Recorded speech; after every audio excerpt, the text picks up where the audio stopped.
Well, look at that. We're live. Hello, hello, everyone. And let me check a few things here.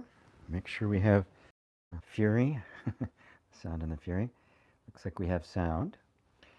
Nobody in chat yet. Only a couple of people here. So welcome one and all. And there's one and all. So by all means, just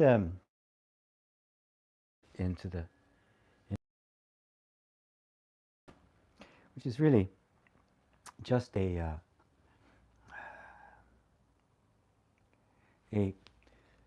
reversal of the normal outward focusing of our attention. It's often helpful, very helpful actually, to just close your eyes. Because when you close your eyes,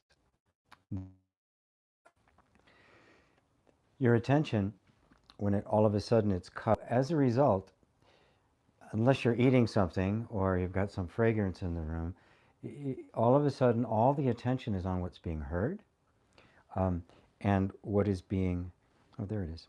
There's the chat, good. And what is being felt.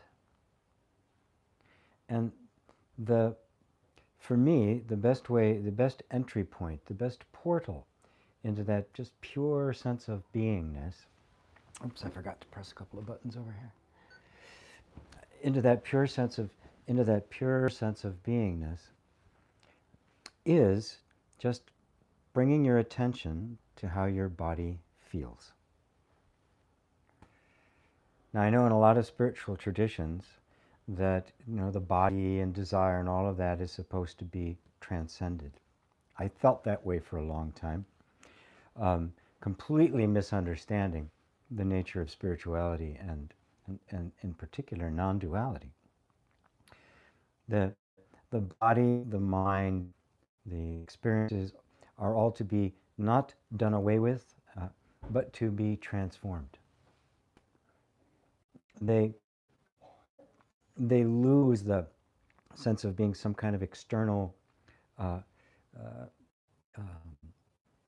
objective event happening to you, and they begin to become transparent to the underlying reality that animates and illuminates everything, which is, well, consciousness, or if you prefer, and this is a great word too, love.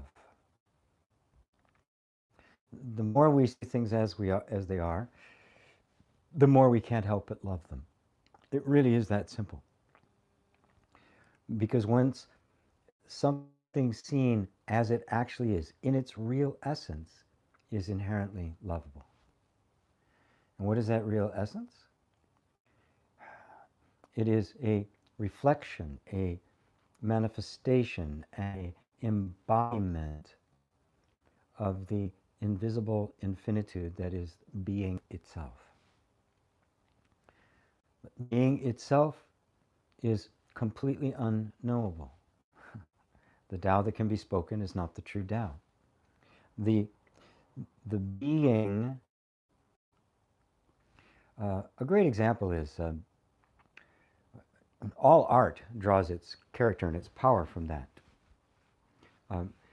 Take any, take the statue of the woman holding the balanced scales with the blindfold on, which is supposed to represent justice, right? And justice is blind. That illuminates it, that gives it its meaning. It does its form from the formless.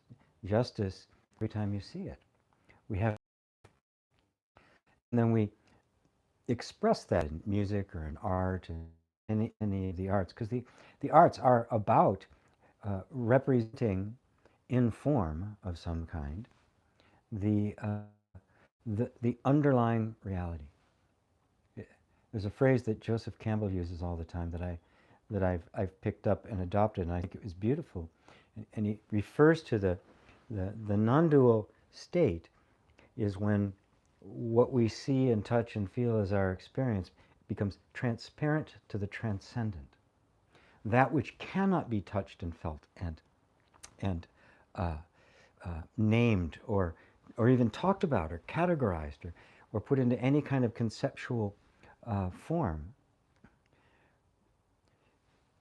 is made manifest in all of the forms of life. And it doesn't take much examination to look to discover that for yourself, because that's the real nature of duality. It is not a transcendent state outside of everyday experience. It is the transcendent making itself known in the everyday experiences. To put it in words of the Buddha, the ordinary human being is the Buddha. When it's seen correctly.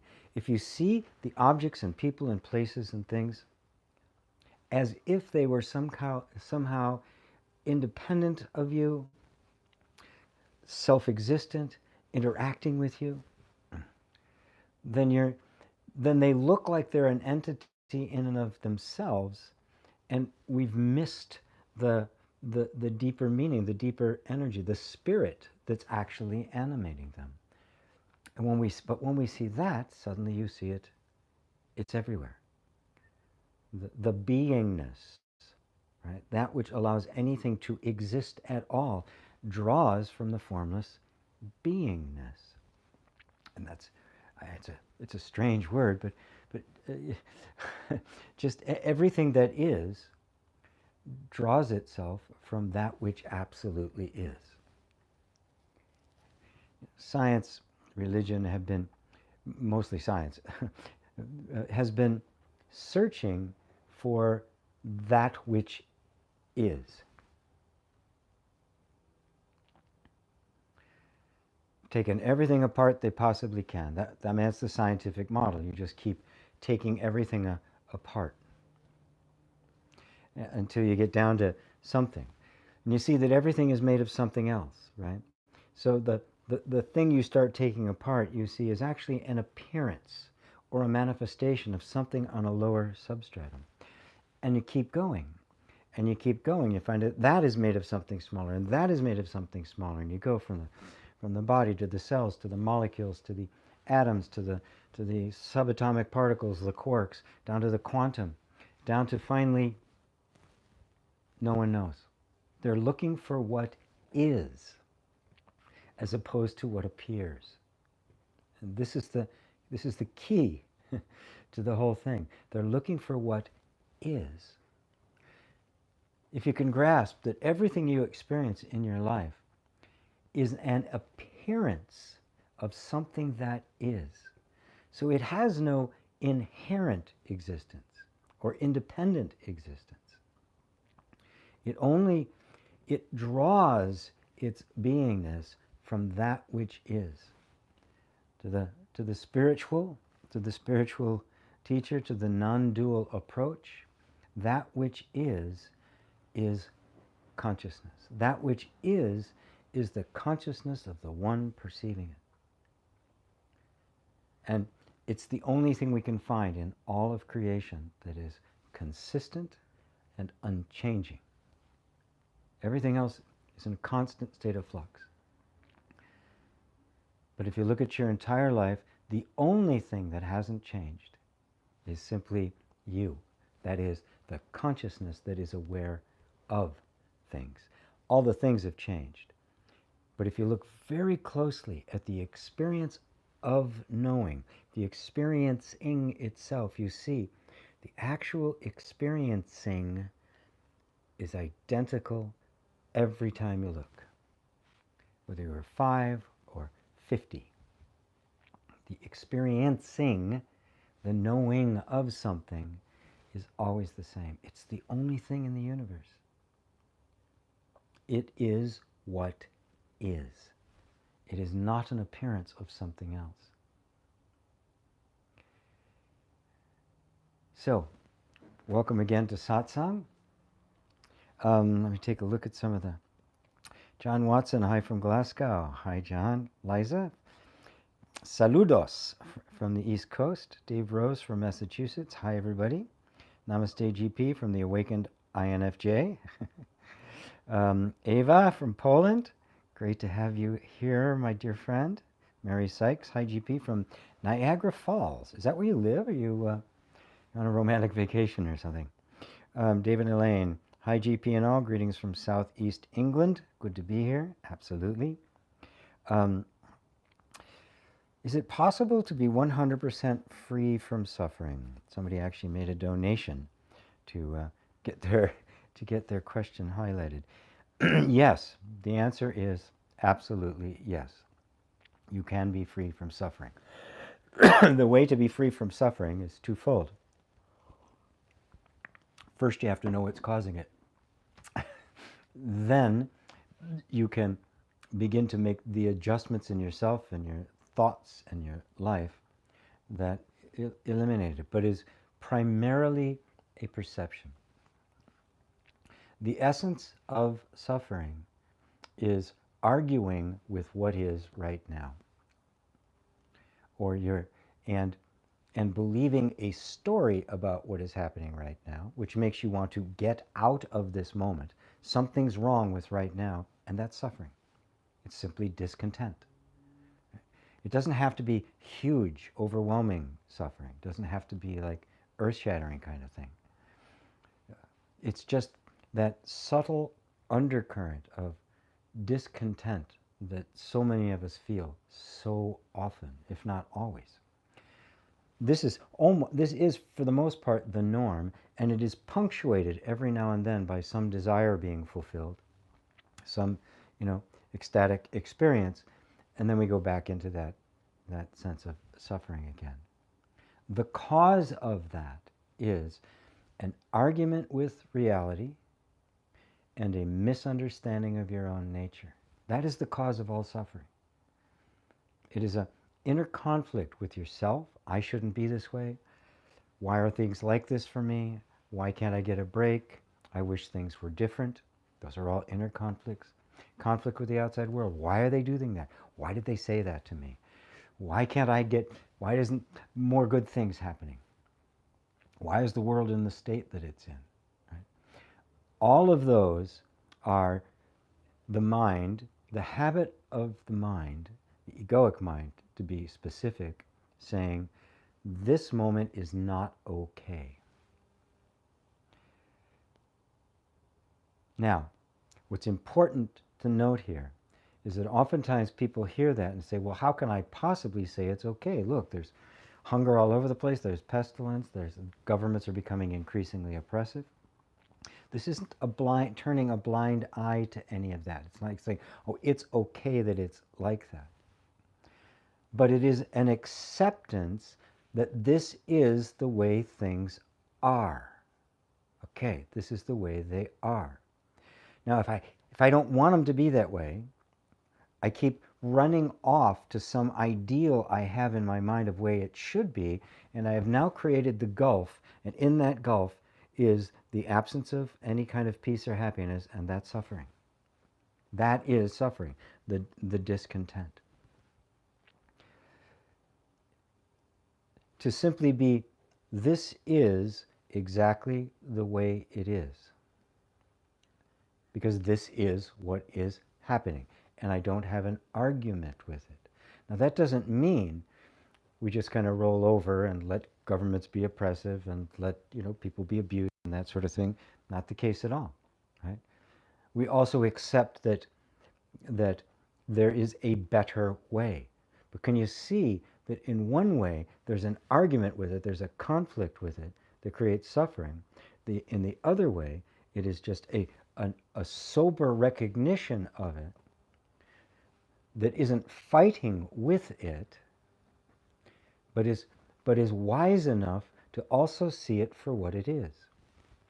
It's a very subtle place to be. And where you start with it is primarily, before you go looking out into the world and all the things that should be changed out in the world, simply look at all of the ideas you're holding about yourself. How many subtle ideas that I'm not good enough, I'm not smart enough, I'm not pretty enough, I don't know enough, I'm too old, I'm too young, I don't have enough money, I've got all these problems, right? start looking at all of those thoughts, and you'll find all the thoughts that are simply arguing inside your head that you're not okay, that this moment isn't okay for you. In the very beginning, I suggested an exercise of just closing your eyes and bringing your attention back inside your body. Now, the purpose of that is to switch the direction of your attention from the outside to the inside, to begin to feel your body as it is, and as you do that, to withdraw from thinking about it. One Zen master said, what is the whole point of Zen? The whole point of Zen is to stop thinking.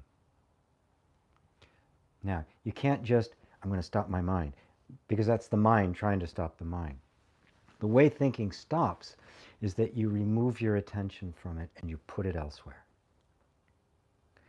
And the best place to put it, the most beautiful portal into beingness, is immediately accessible to you, and it's your own body. Because the body is not in the future, it's not in the past. It doesn't have thoughts about itself. The body isn't looking and saying, my thighs are fat, or, I don't have enough money. The body isn't doing that. The body is absolutely 100% in this moment present, without thoughts. And that's the key. All the suffering is in the thinking. It is all in the story about this moment. There is no suffering in this moment. So when you just bring your attention to the body, just breathe. Right? Just feel the breath. Feel the effortlessness of the breath. Feel that it's really just breathing on its own. And as your attention goes to your breathing, you'll notice it begins to slow down. Right? It's already beginning to respond to the inward focus of attention. And then you can sink in even deeper, just noticing all of the sensations running through your body and just feeling them. Don't even name them. Don't say this is a twitch, this is a tension. Don't evaluate them. They're saying this is comfortable or uncomfortable.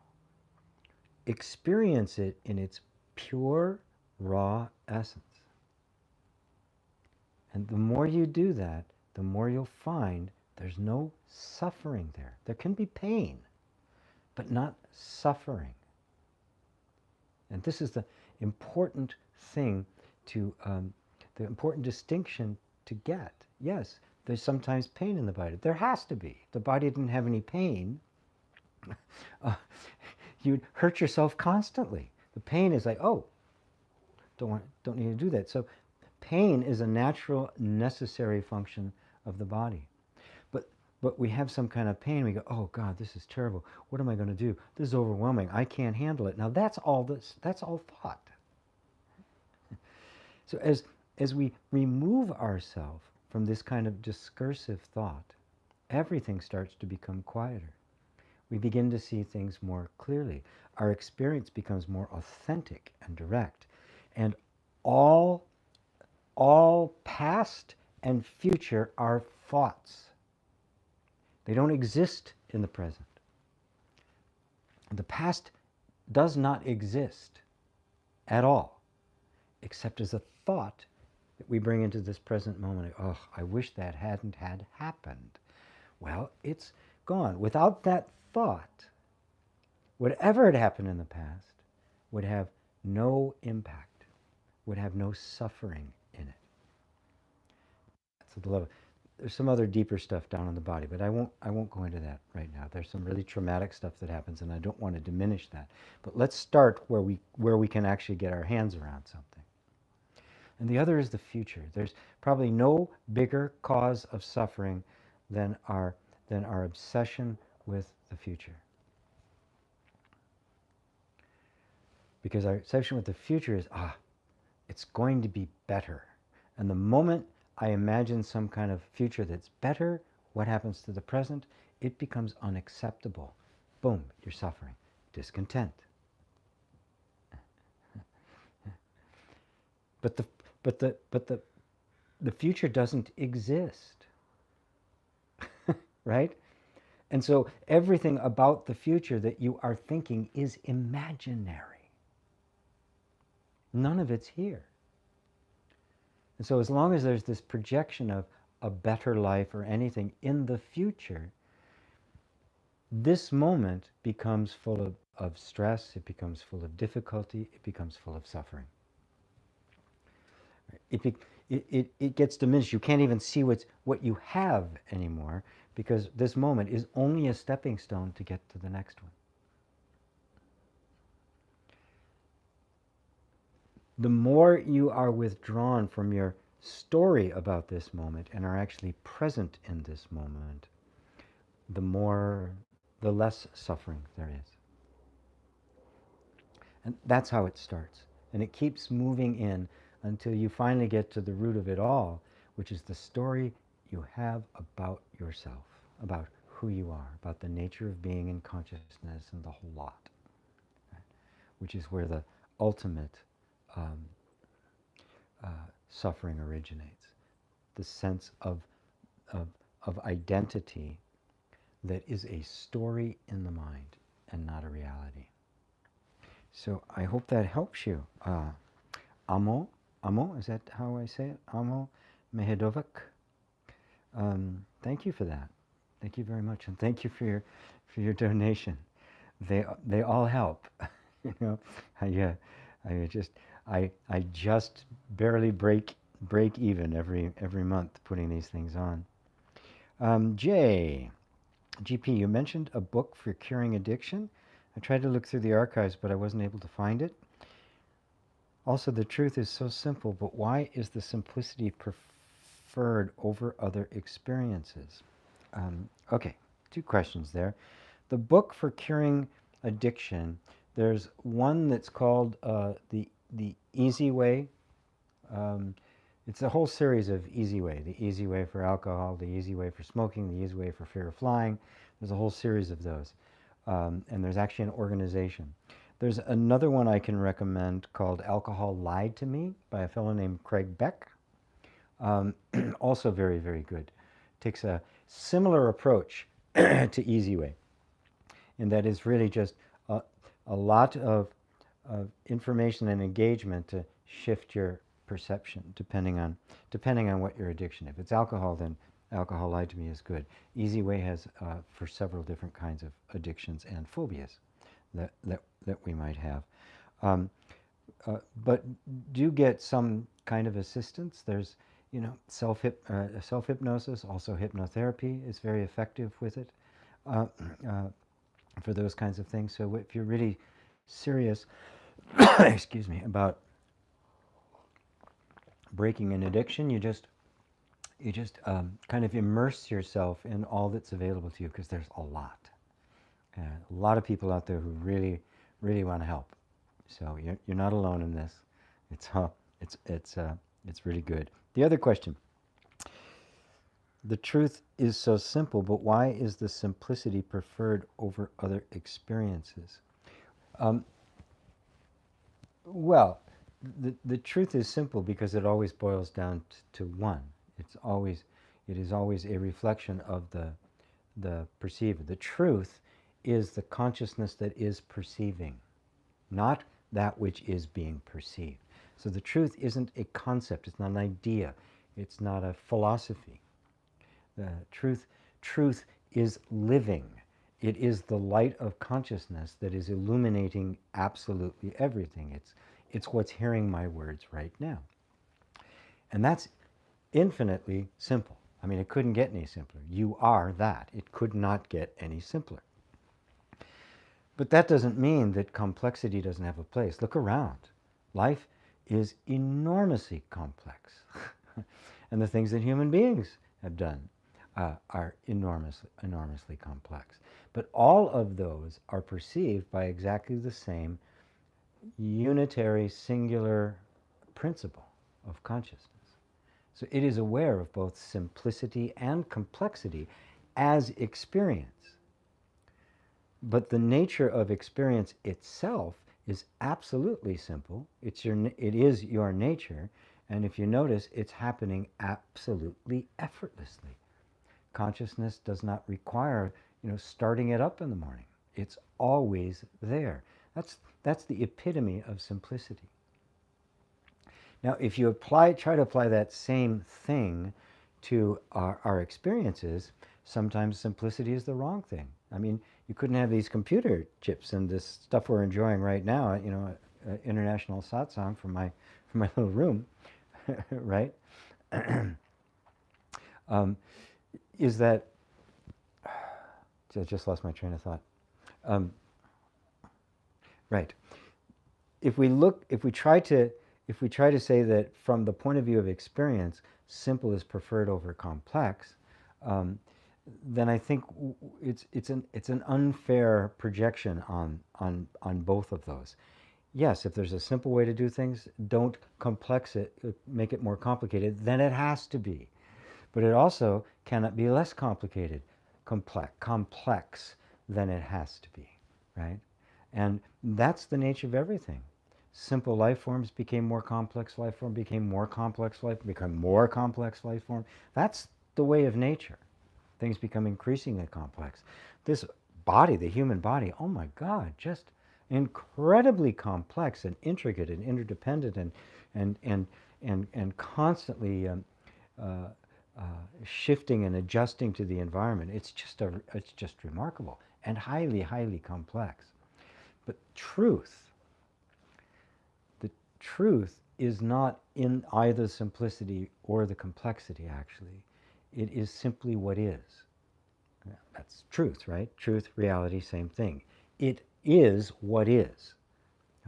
And what is, the truth is conscious. Truth is not a concept that consciousness is aware of. Truth is consciousness. Now that's as simple as it can get. You are that. You are truth, living truth, manifested truth. So I hope that answers it for you. Nothing wrong with complexity. When I was doing computer stuff, I had enormously complex systems I had to do. And that they had to be that way, right? They wouldn't be, say there a lot to do with financial transactions and the like. So they had to be, double and triple secure, right? So it got complex with layers upon layers, and the interactions, the way people interact, to try to model that on a computer, very, very complex. So nothing wrong with complexity, unless it's unnecessary, like a Rube Goldberg kind of thing. So, okay, Amo. Amo, what's your best guess as to what happens to consciousness upon death? Is there an overarching purpose to how things are unfolding? Yes, or no and yes. Or nothing and yes. What happens to consciousness upon death? Absolutely nothing. Absolutely nothing. What happened to consciousness in puberty, right? Or at any major event in your life, right? I mean, the only reason you recognize an event took place is because of consciousness. Consciousness is the thread that runs through absolutely everything. When I look, now people have argued, and people have argued with me, saying, well, how can you possibly say what happens after you die? Right? Well, objectively, scientifically, you can't. And science, because they can't do that, just says nothing. It's oblivion. It's over, because you are nothing but a complex structure of matter, atomic and subatomic particles. That's all you are. That's all consciousness is. And the self is an illusion. Everything is an illusion. That's all there is. When this body ends, you're oblivion. Right? Now, if that's true, no one's going to be able to answer that question, what happens after you die, because nobody will be there to see. So how do you go beyond that threshold of where science stops, human knowledge has to stop, right? People can talk about near-death experiences, going someplace and coming back, and many of the experiences are similar, but many are not, right? So how do we actually answer a question like that, or can we answer a question like that? Well, just the way scientists have pierced down to the smallest little particles, way outside the range of anything anyone can directly perceive, we're deducing. We're looking at a fact to deduce a cause, right? Because you can't actually see the molecules, right? You can't actually see atoms, right? We only get them to behave in certain ways. They have an effect on something. The effect becomes visible, and then we try to deduce what it is that caused that. So we're always a step removed, right? The only thing we're not a step removed from is our own conscious awareness. So I say, look at your life. Look at the knowing, as I mentioned in the question before. Look at the fact of knowing, the experience of knowing. And try to look at it independently from what is known, the experiencing, the various things that happen and come and go. Try to turn the attention on the subject, to know the subject in and of itself, without any reference to anything else. What you find is the knowingness, the consciousness that was there, has been there throughout your whole life, has been the same throughout your whole life. It has watched every single event of your life. That tells me that that's going to continue. I have no reason to believe, because it has remained absolutely unchanging, meaning because it is not affected by change, it is not in time. It has nothing to do with time. Consciousness, the objects of consciousness, the experiences we have, are very much in time. But the experiencing of it is not. Which makes me realize that at death, there will simply be the consciousness of the cessation of the functioning of this body and the mind and everything that goes with it. And there'll be nothing but a sense of being. And that sense of being then, well, go on, what happens after that, there's various kinds of ideas about what happens. But there is, within this, in Buddhism they refer to it as a repository consciousness. They call it the vasanas in Sanskrit and Hindu. It is an underlying substratum of the energy that has given rise to the various forms and the experiences that we have had, that came as the experiences we had. Because all experience is a manifestation of something more subtle, right? The subtle thing is still there even when the manifestation stops.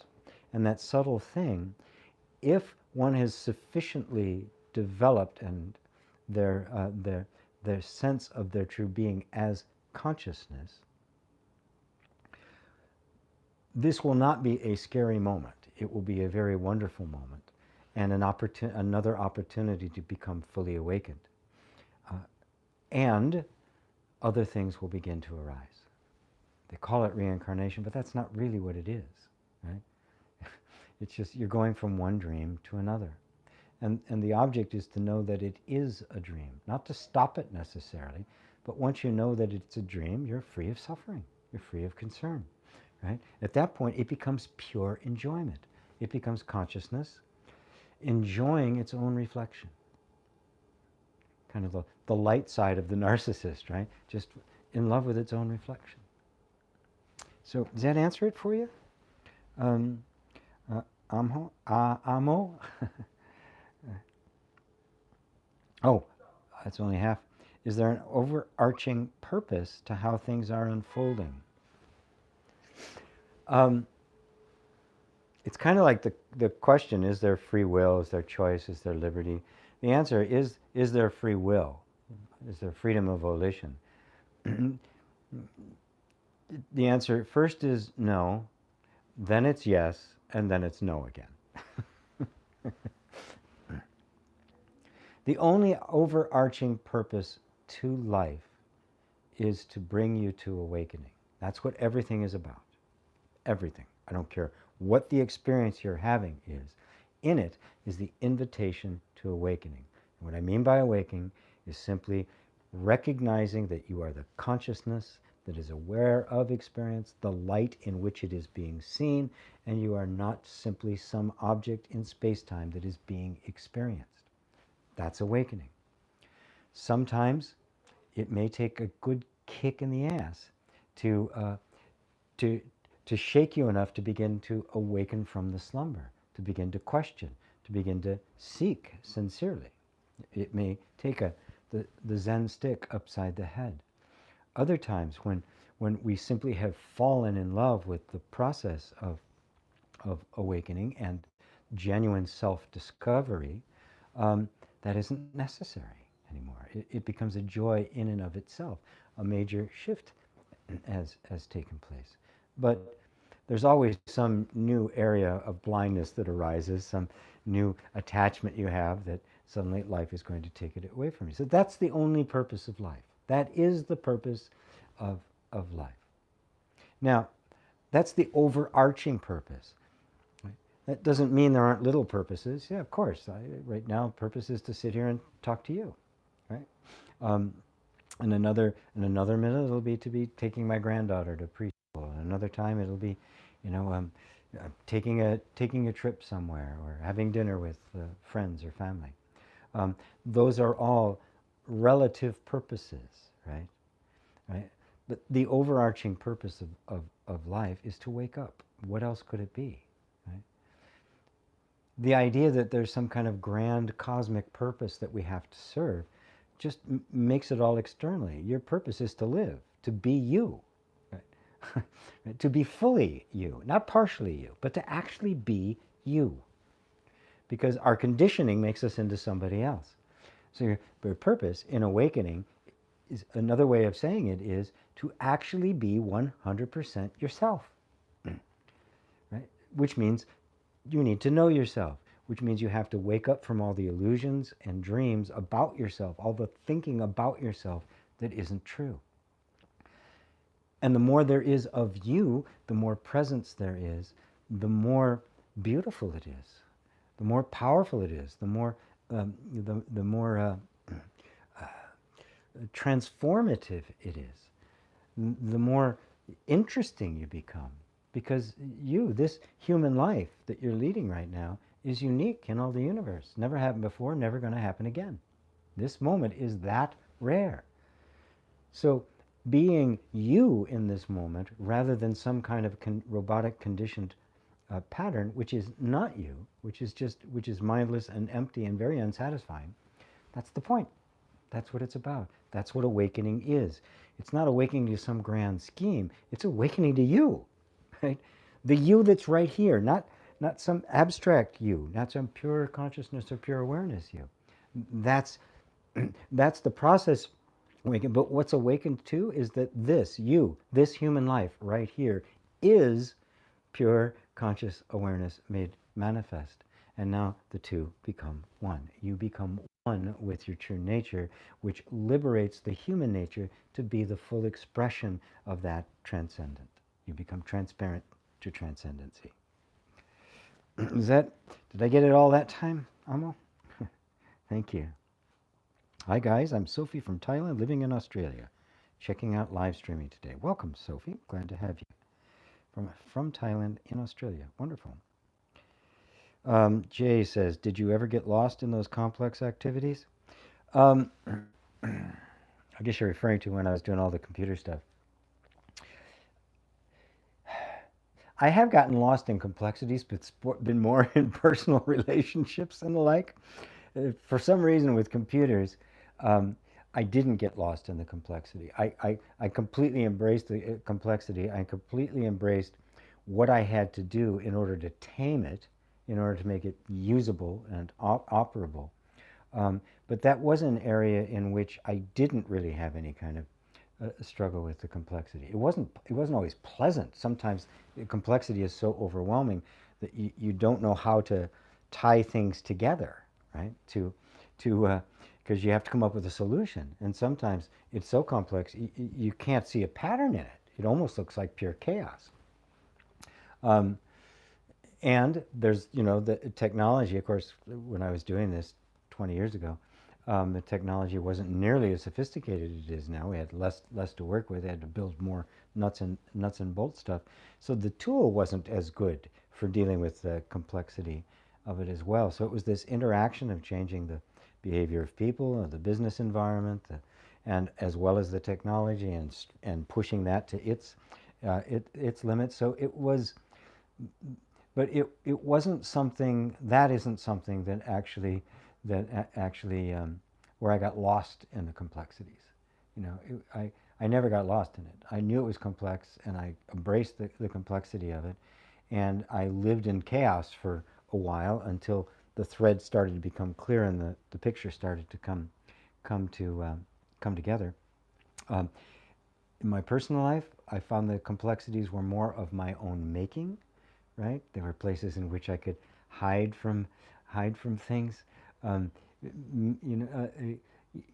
the more wounded you are about actually being intimate and close with people, to actually showing who you really are, the more complex it gets, because the mind begins building layers and defenses and trying to protect, the egoic self. That complexity, I have had my share of. So, um, thank you for that question. By all means. By the way, like and share if you don't mind. It really does help me.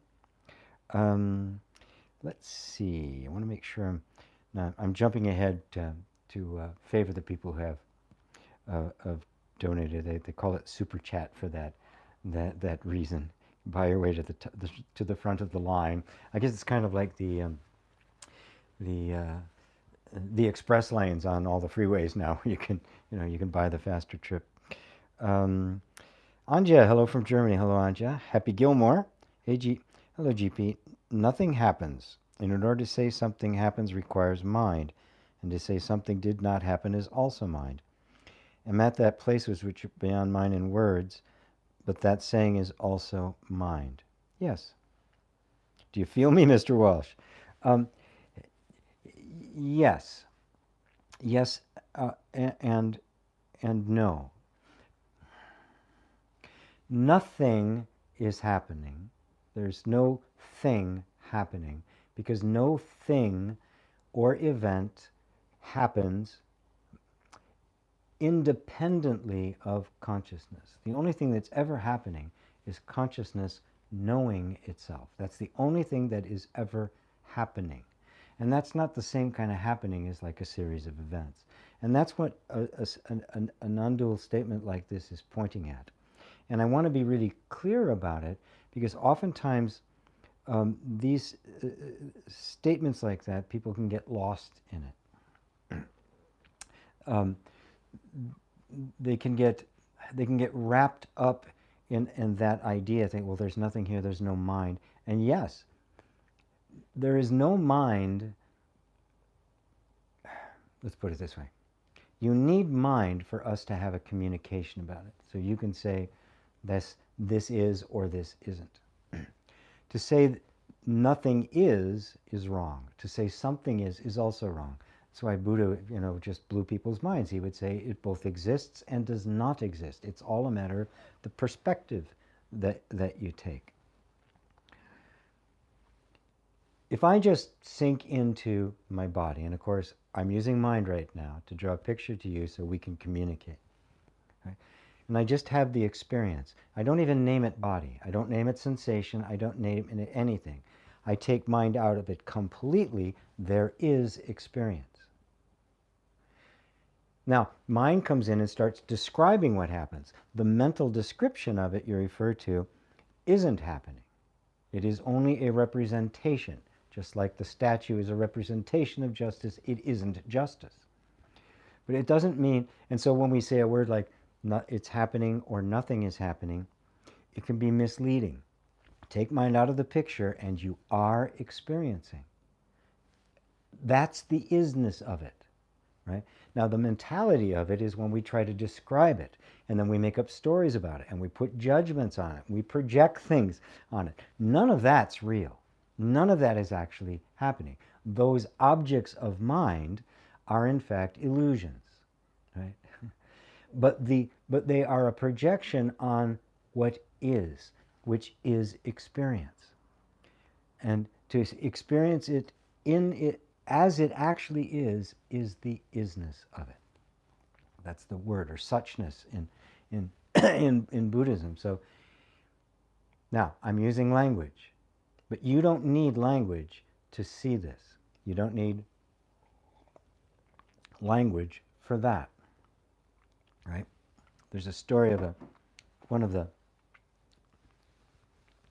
think it was one of the international religious conventions. Different faiths from all around the world were there, and there was a discussion by several people sitting around a table, philosophical types about does this, and it was a glass of water sitting on the table, and it says, does this glass of water exist or not? And it went back and forth. No, it exists. Does it exist? Nothing but an object of mind, and the like. Finally, somebody turns. There's a Zen guy sitting there, and finally say, well, what do you think about all this? Is this exist or doesn't it? And the Zen guy picks up the glass, sets it down. That's Zen. Isness, suchness, just this. We get wrapped up when we start putting language around it, but we have to, right? It makes this entire conversation possible.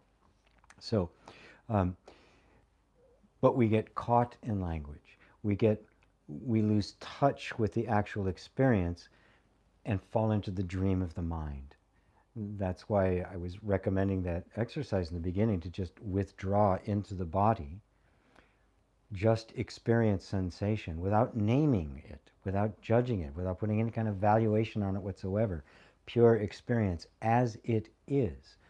That is real. It is not objective, because even subject and object are words we made up. It is not objective, right? And we can try to point more deeply into that. But at first, just recognize that phrase, while what you said is true, Happy, don't let that simply stay in the mind, right? What that does is pull you out of the mind and into direct experience. When you're in direct experience, that's Zen. That's the whole meaning behind Zen. The experience without thought. That is the direct experience of something. For Atmananda, it was the direct path into the actual experience of what is here, with no words, no language, no nothing. Does that make it clear? I hope. Amo. Hi, Amo. What's your best guess as to what happened? Oh, I already answered that one. Sorry. If I ever get lost, I think there was another one came up here. Amo, does a mosquito have inner experience, cell, or an atom? Cell, atom? I can only guess, you know. It's been a long time since I had a mosquito body. I think there is a beingness to everything. I think the flaw in the question is that there's this sense of a localized consciousness. So that there's a consciousness here, there's a consciousness that's you, a dog has consciousness, a mosquito has consciousness, and clearly, and it would seem that anything that's is animated, like an animal, would have some kind of consciousness. Well, it's actually backwards. The consciousness does not have, the animal does not have consciousness. Nothing has consciousness. Consciousness has everything. So the beingness of something, whether it be an inanimate object, like the candle sitting over here, or a rock, or a very animate object, a highly intelligent animate object like a human being, all have shared beingness, the shared consciousness in which they appear. So from that point of view, there is yes, it would, right? But not as an independent thing with a consciousness. One of the first Zen koans, the first one I got, and the first one that most, at least in the Rinzai sect, give is called Joshu's dog. And Joshu's dog is a very famous koan. Those of you who don't know what koans are, they're a riddle that you cannot solve with your mind. They make you stop thinking in order to be able to actually properly answer the koan. It's a Zen, it's a very specialized Zen story. And this particular one, a young monk comes to Joshu, who's the old master, very well respected master, and he asks him, "Master, tell me plainly, does a dog have Buddha nature or not?" Now this is interesting because in Buddhism, you've probably heard it, everything has Buddha nature, right? It's kind of a, we talk about it all, it's my Buddha nature, I'm attaining Buddha nature, right? Everything has inherent Buddha nature. So that's just a basic premise of Buddhism. So when Joshu answers that question, no, there's a shock, right? But it says then in his answer of no, that the young monk attained a great enlightenment. Now, what is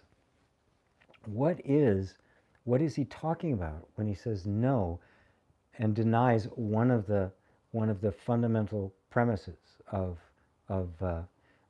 Buddhism? What's he talking about? Well, normally, if I was a Zen master, I would make you chew on that for as long as it took for you to get it yourself, right? The key is, does it have Buddha nature? No, it doesn't have Buddha nature. It is Buddha nature. That is Buddha nature. So there isn't a dog and a Buddha nature. The dog is Buddha nature. The transcendent shining through the transparent. The transparency of the dog. And it's easy to see that with animals. They are completely 100% themselves. See it with little children, too. 100% themselves. No self-consciousness, nothing. Right? Just 100% them. And so you see Buddha nature shining through them. Buddha nature is simply another word for pure awareness, pure consciousness. God, the I am. So when I answer that question, does a mosquito have Buddha nature or not? The answer is no, it does not have it. It is that. I want to show you to start looking to see the invisible in the visible. It's not there's a visible thing here and then there's a consciousness inside it. Consciousness and the consciousness is a word we use for the invisible essence of the visible, but the two are one. That's genuine non-duality. The two are one. They're not two. Non-duality is not a dismissal of the form in favor of just pure awareness. That's the arhat. That's the thinking that nirvana is the ultimate attainment. It is not. The ultimate attainment is the ordinary human being, seeing the Buddha as the ordinary human being. So you don't have Buddha nature. You are Buddha nature. The mosquito doesn't have Buddha nature. It is Buddha nature. The cell does not have Buddha nature. It is Buddha nature. The atom does not have Buddha nature. It is Buddha nature. Does that make it clear for you, Amma?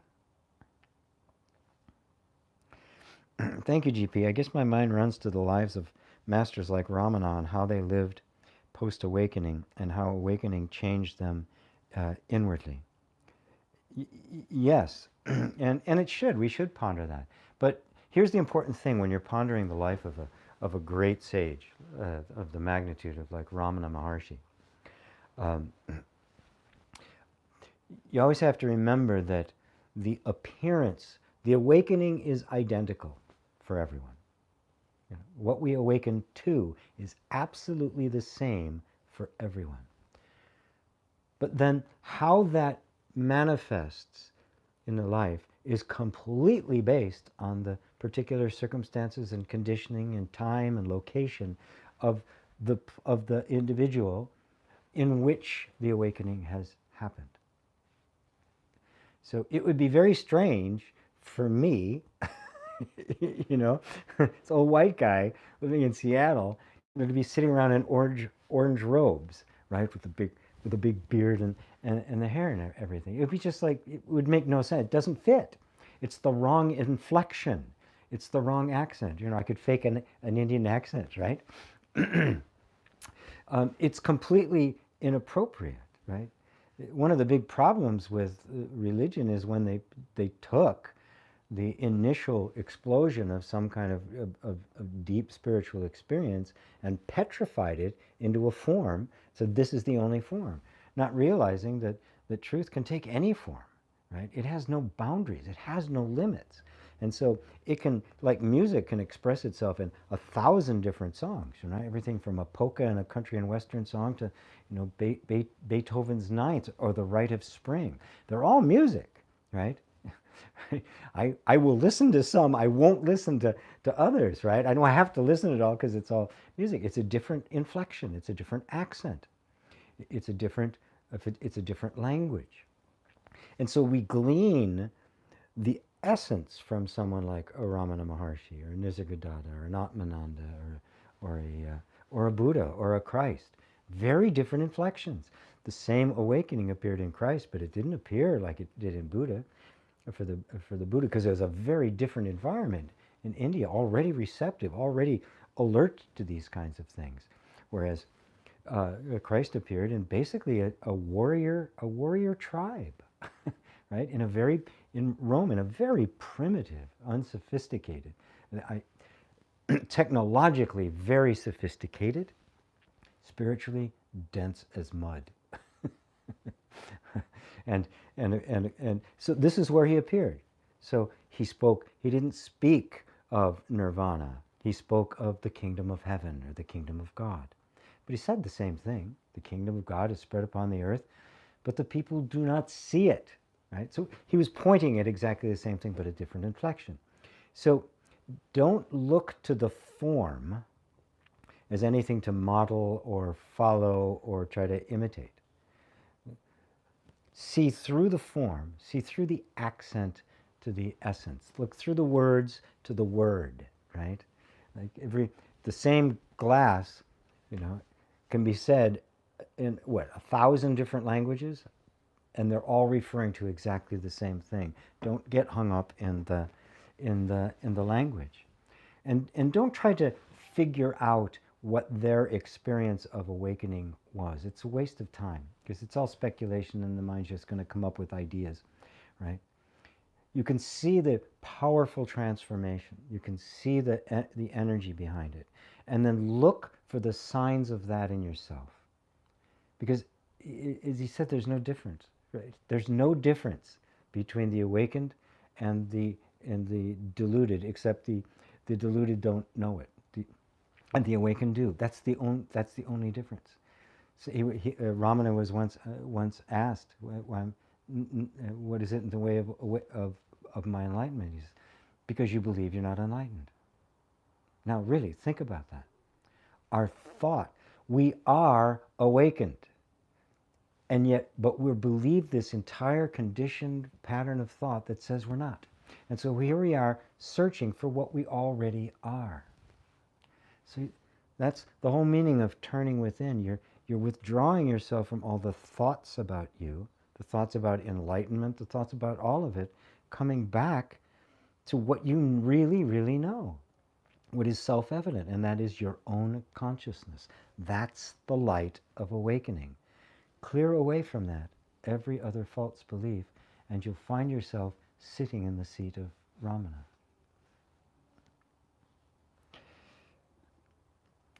Having these special super chat things where people can donate simultaneously, and I give them preference is wonderful. Thank you. It really does help.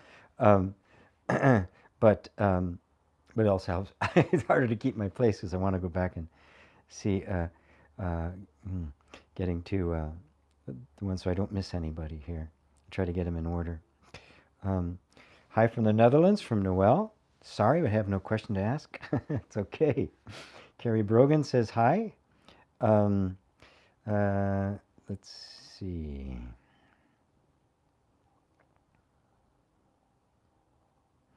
What a realization when you oh, Happy Gilmore. What a realization when you discover that voice in your head is not you, the doer of things is not you, the speaker is not you, the person is not you.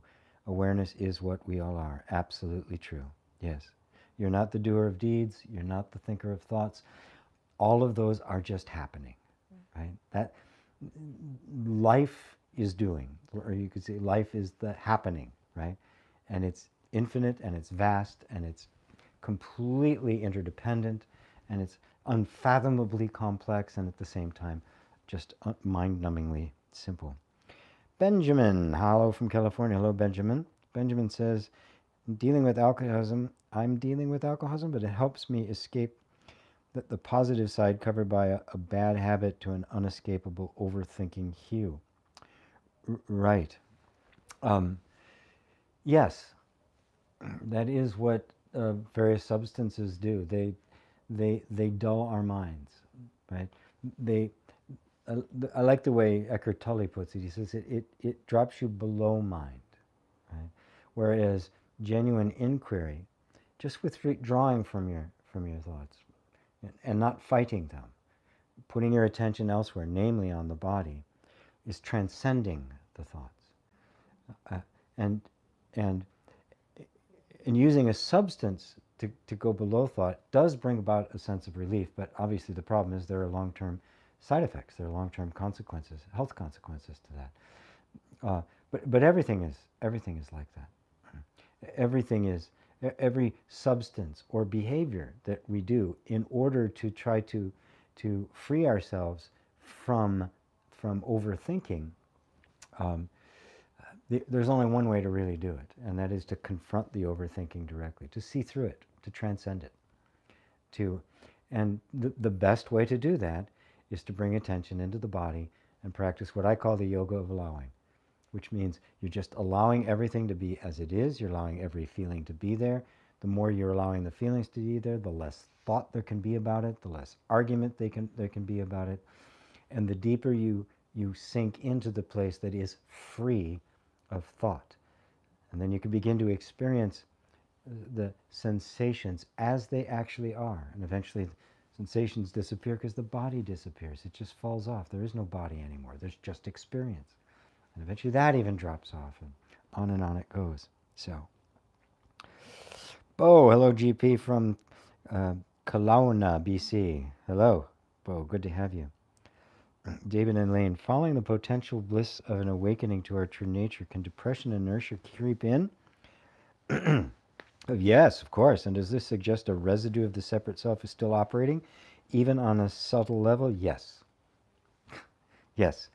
Yes, it will. Very rarely does it just go away. It did in the case of Ramana. I understand that was the case for Eckhart Tolle. But he suffered interminably for a very long time. And finally, when the break happened, it never seduced him again. So yes, um, the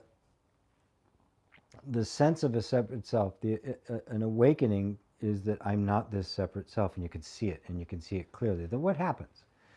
Habit patterns begin to arise. All of those habit patterns are based on the assumption of the separate self that has actually been automated into various kinds of behaviors and feelings and emotions and reactions in the nervous system. And so the process then, you might say, the practice is to simply deepen, keep going back to that, to the truth of the awakening, and dive more deeply into the body, where this stuff is being stored, where the nervous system is operating. And then you'll begin to see that a particular feeling that comes up isn't really depression, or it isn't really anxiety. It's the separate self. That is the feeling of the separate self. Not that the separate self is a thing or an entity, but it is being embodied as if it were an entity. This is the illusion of it. So the body is feeling as if there is a separate self because it's trained itself to behave as if there, to assume it. Even though when you actually question that assumption, you find, oh my God, there's nothing there. And you just keep doing it. You keep going back to that place with love and compassion, not fighting any of the feelings that are coming up, but turning towards them, really embracing them. And the more you embrace those feelings, even when they appear to be overwhelming, the less story there is about them, the more present you are with them, and that presence is what eventually replaces in the nervous system the sense of a separate self. And it begins to let go of that assumption and begin to organize itself around the presence that you actually are.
Ah, hold on.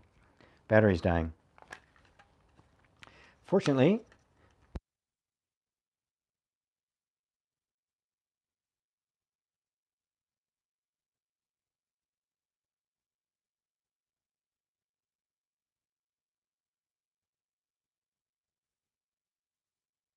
we back? Are we back? It's all good. Good. Good. Batteries. This is not a rechargeable unit because it's a, I don't know why. Because it wasn't that expensive. So, yes. So, the polarization of things, polarization is a term that has one thing set against another. The screen is frozen? I'm not having it frozen here because I'm monitoring it here too to make sure everything is working, and I'm not seeing it frozen. So it'll be back for you momentarily, I'm sure. Life is opposites. That's all it is. That's the yin yang, right? Everything is a flow between opposites. Without that, there is no life. When you take a side and say, this is a good side, this is a bad side, this is a superior side, this is an inferior side, you create a polarization. You also create suffering because you can't get rid of it. They have to do this. Without this, there is no life. It is just like breathing. You have to breathe in and you have to breathe out, right? Breathe in, breathe out. It's the pulse of the universe. The heart has to contract and then expand, contract and expand, contract and expand. This is the nature of it. Through meditation, we drop our position of preferring or taking sides, saying this is better than that. And that frees us to have access to the full range of what this represents. Because somewhere over here, this little mixture of things is the most appropriate energy to be brought to this particular circumstance that you happen to be in the moment. But if you're stuck in a position, you're going to show up in that position, meaning you're going to be very limited in what you have access to, because if the situation you're in demands something that you're not letting yourself experience, you're going to make a mess. You're going to hurt yourself. You might hurt others. You might miss out on an opportunity. All sorts of things could happen simply because you've shown up in a fixed position. And so you're absolutely right. You are going beyond all positions. That's what it means to transcend to the spiritual level. The spiritual perspective is it is all equal in the sight of God, but not the same, right? And the nature of being, that is the manifestation of being, is a constant flow. So thank you for that, Ben. I think there was another one down here.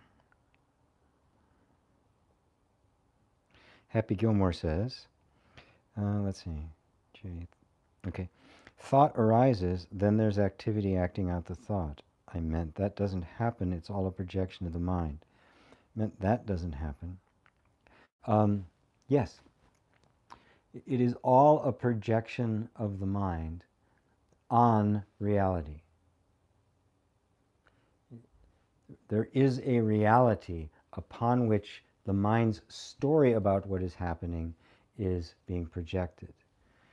This reality is not objective. It is not something out there. It is the reality of consciousness itself. But that is the is, right? You can't have nothing but a projection. Something must be real. Something has to be there in order to be projected on. This is it's a very deep inquiry you're making here, and I want you to keep going. You might be very interested in reading the Lankavatara Sutra, a very little known sutra. Not many people. I kind of stumbled upon it when I was reading a translation of the Heart Sutra, and the fellow Red Pine, who did that translation, mentioned it, and I got interested in it. I've read it 7 times now. It's one of the most profound and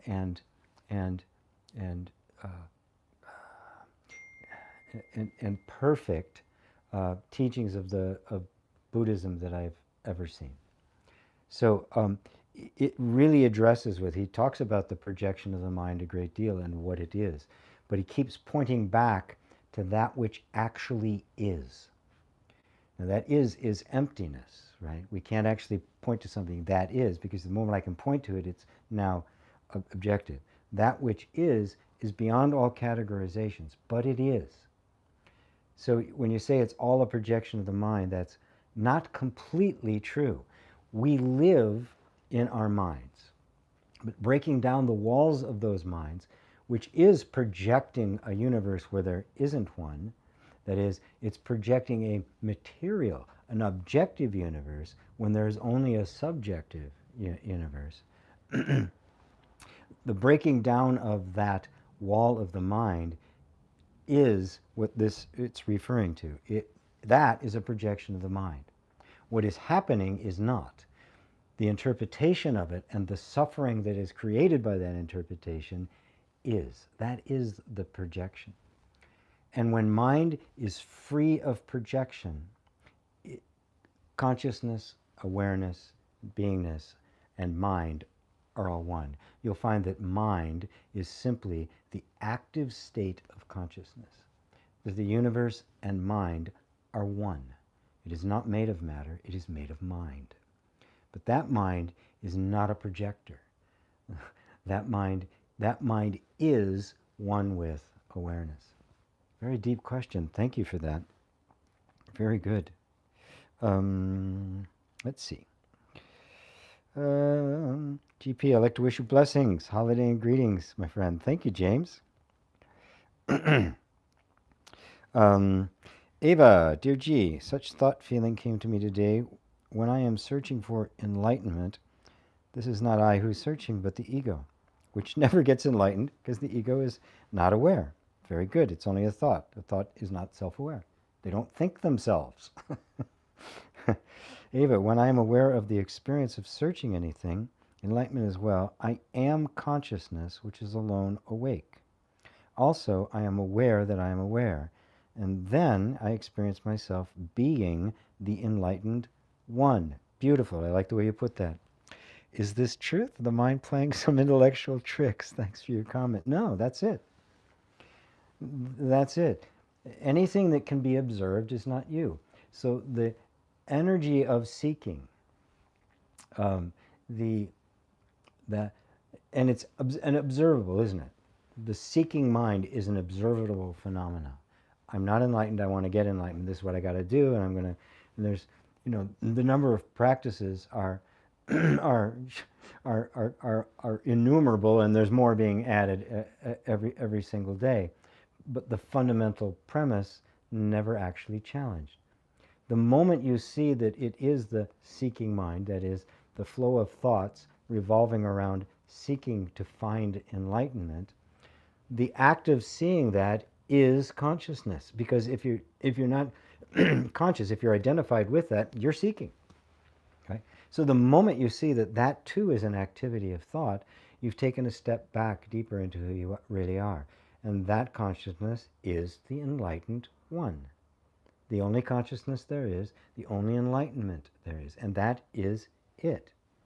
Now, does that mean you're a Buddha? No, not necessarily, right? But that's where you keep going back to. That is the enlightened now, the awake now that you keep returning to. That is the sense of identity keeps returning back to there until it doesn't wander any longer.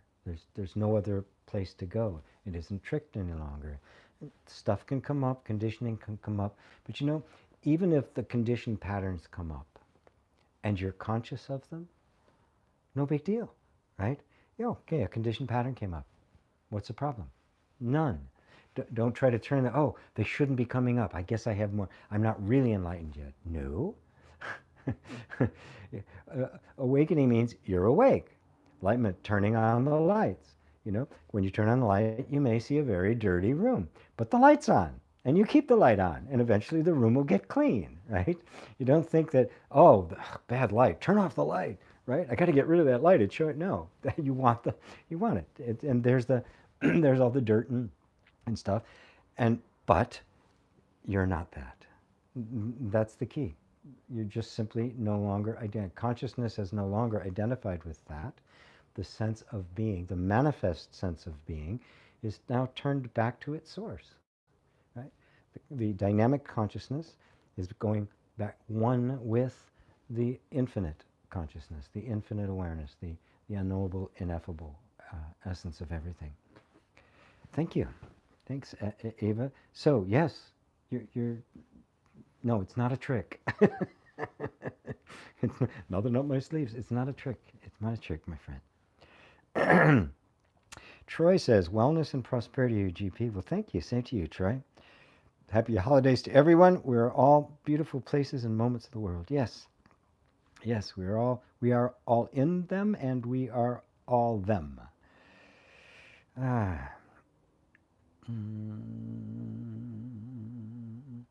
Let's see. Carrie, Benjamin.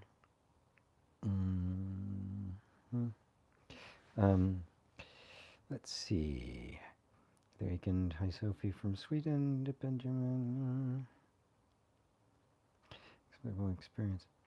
Beautiful. The activities of philosophy and cognitive patterns, internal insight. Hello, GP. Greetings from Athens, Greece. Greetings to you. Many people asking what happens after death. I believe the key to the question is what's happening before birth. What is your thoughts? Thanks. It's the same. It's exactly the same. Nothing's happening to consciousness, right? The birth experience is just like this moment, right? See, we have this idea of, I'm born, this is me now. and this is solid form. But look at your life. It's not solid, right? What you believe, what you do, the things you're interested in, the shape of your body, the character, everything is constantly shifting. What one moment of there can you point to and say, that's me? This is really what's meant by Shiva's wheel, and that death and life are constantly happening. The, the 5-year-old you dies and gives birth to the 6-year-old you. And it's and, and it's so fast, it's indiscernible. As a matter of fact, it's not, never ever does it sit still long enough for anything solid to come into existence. That's the mystery of it. So what's the difference? If it first appears as an egg, as a fertilized egg that starts now to split and just starts, buzzing along, right? All the way up through every phase of life until it finally decays and falls apart, and all of this energy just dissipates. From the point of view of consciousness, there's no, it's simply one continuously unfolding experience after another. And then death, and then there's experience of nothing for a bit, just being, and then other stuff begins to arise. Before you know it, the whole process starts over again. This is the wheel, but it's not as if this process and it goes for these many years and then it ends, right? We see it that way. We see it in those terms because we're identified with this form as if it was a consistently functioning entity, and it's not. The consciousness that is aware of it is consistent. It is a constant, right? But the activity that we identify with as our life, that appears as the baby, goes through all sorts of stages of maturity, has all sorts of experiences in life, decays, and goes and dust to dust, ashes to ashes, isn't that, right? So the moment before birth and the moment after death are back to the same, just pure empty beingness before something else arises. And what is that going to be? I don't know, right? What's going to arise? Who knows, right? Is it going to be here? Who knows, right? Will it be similar to this dream? We are on another planet, right? The fact of the matter is it's all completely a creation of consciousness.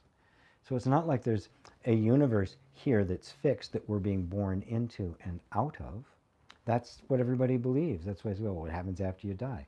Well, all of this is gone. The universe is gone. It has disappeared. There is no universe anymore. And then a new one appears.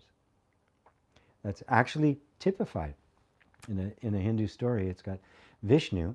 Vishnu is the Hindu god of sustainer, right? There's Brahma, Vishnu, and Shiva. Brahma, the creator, Shiva, the destroyer, and Vishnu, the sustainer. And you can see that this is a beautiful metaphor for life. Creation is constantly happening, and yet there's a form, there's a continuity that gets sustained until eventually, it decays and dies. But that's happening every single moment.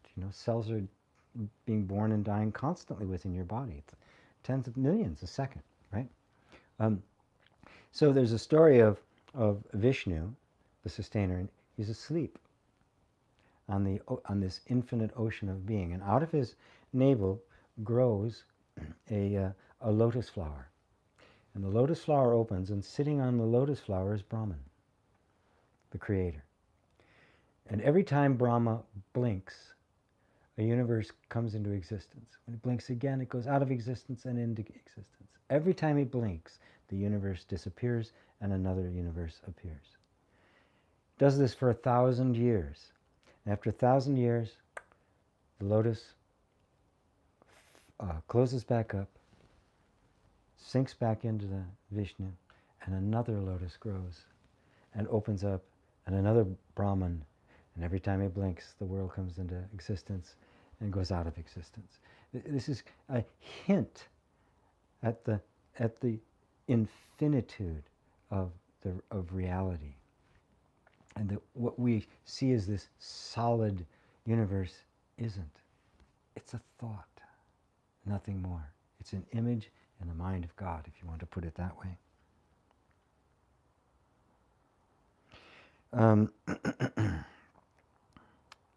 So, that was that. Vanyashi, alcohol, what's good? What's bad? How does it affect vibration? Can you talk about what you think about? Thanks so much for these satsangs, GP. Well, I mean, obvious it has effect. You know, I haven't lived a monochrome life. I've been drunk on my butt, right? Stoned, you know, the range, right? Uh,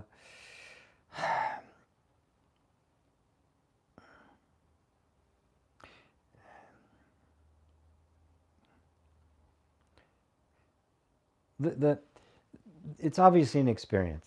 It can be a pleasant experience. Can be a fun experience. When it becomes a tool by which we stop disconnecting from our own feelings, um, it then becomes a problem. It becomes difficult. Right?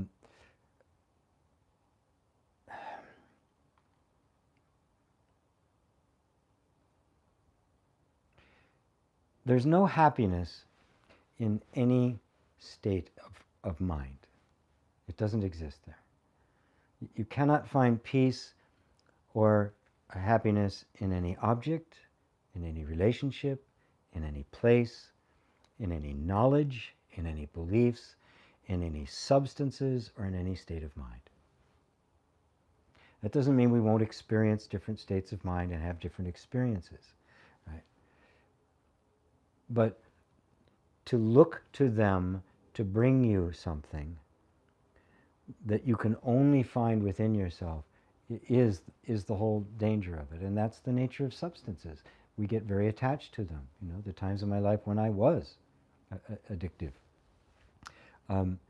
That was it. I mean, that was the experience, because my own life was so horrible, I didn't want to experience it, right? And that's what it was all about. Eventually, I had to confront my own life, and see to it responsibly and soberly and honestly, so that I could free myself and be clear about what I do to myself that shifts my state of mind. Right? Because when you realize that your focus of attention is the creative power of the universe, it determines the quality and character of your experience. You really don't want a lot of things messing with it, you know? And, you know, a hangover can cost you a whole day, right? Now, ultimately, nothing can keep you from knowing who you are. Don't turn anything into a power that can disconnect you from the reality of who you are. There are some things that will make it more difficult to realize that and to hold on to that realization. And a lot of the problem, especially when it becomes an addiction of some sort, is that going along with it isn't just the addiction to the substance and the need for it. It's the self-judgment, the criticism, the self-hatred that inevitably ensues when somebody can't break that pattern. They can't do anything about it. There's a self-loathing that eventually ensues, and that's not the garden, the best garden in which awakening can grow. You're making more of a struggle for yourself than you need to. You're making it harder than you need to. So I recommend to anybody who has a problem with any kind of substance, get help. Right? The non-dual inquiry. You know, sometimes that inquiry isn't enough to overcome something that's that deeply ingrained in the nervous system, in which case, get help. There's plenty of various kinds of practitioners and treatments and stuff that can help you. So get it, because you want to be free. You want to be free to and have as little interference unnecessary, artificial interference. There's plenty of interference anyway. So not to make more. That's my kind of my bottom line on that. Snartsky. Hi again. I just heard the best endorsement to the absolute necessity for living in now. Thank you. Love your clarity. Thank you, Bo. Who is it who has the awakening? Awakeness. You know, when you use a phrase like no one, right?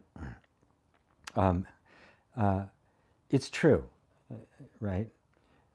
But for someone who's not familiar with the language, the very precise and it can be a little obscure, the language of non-duality, that has no meaning.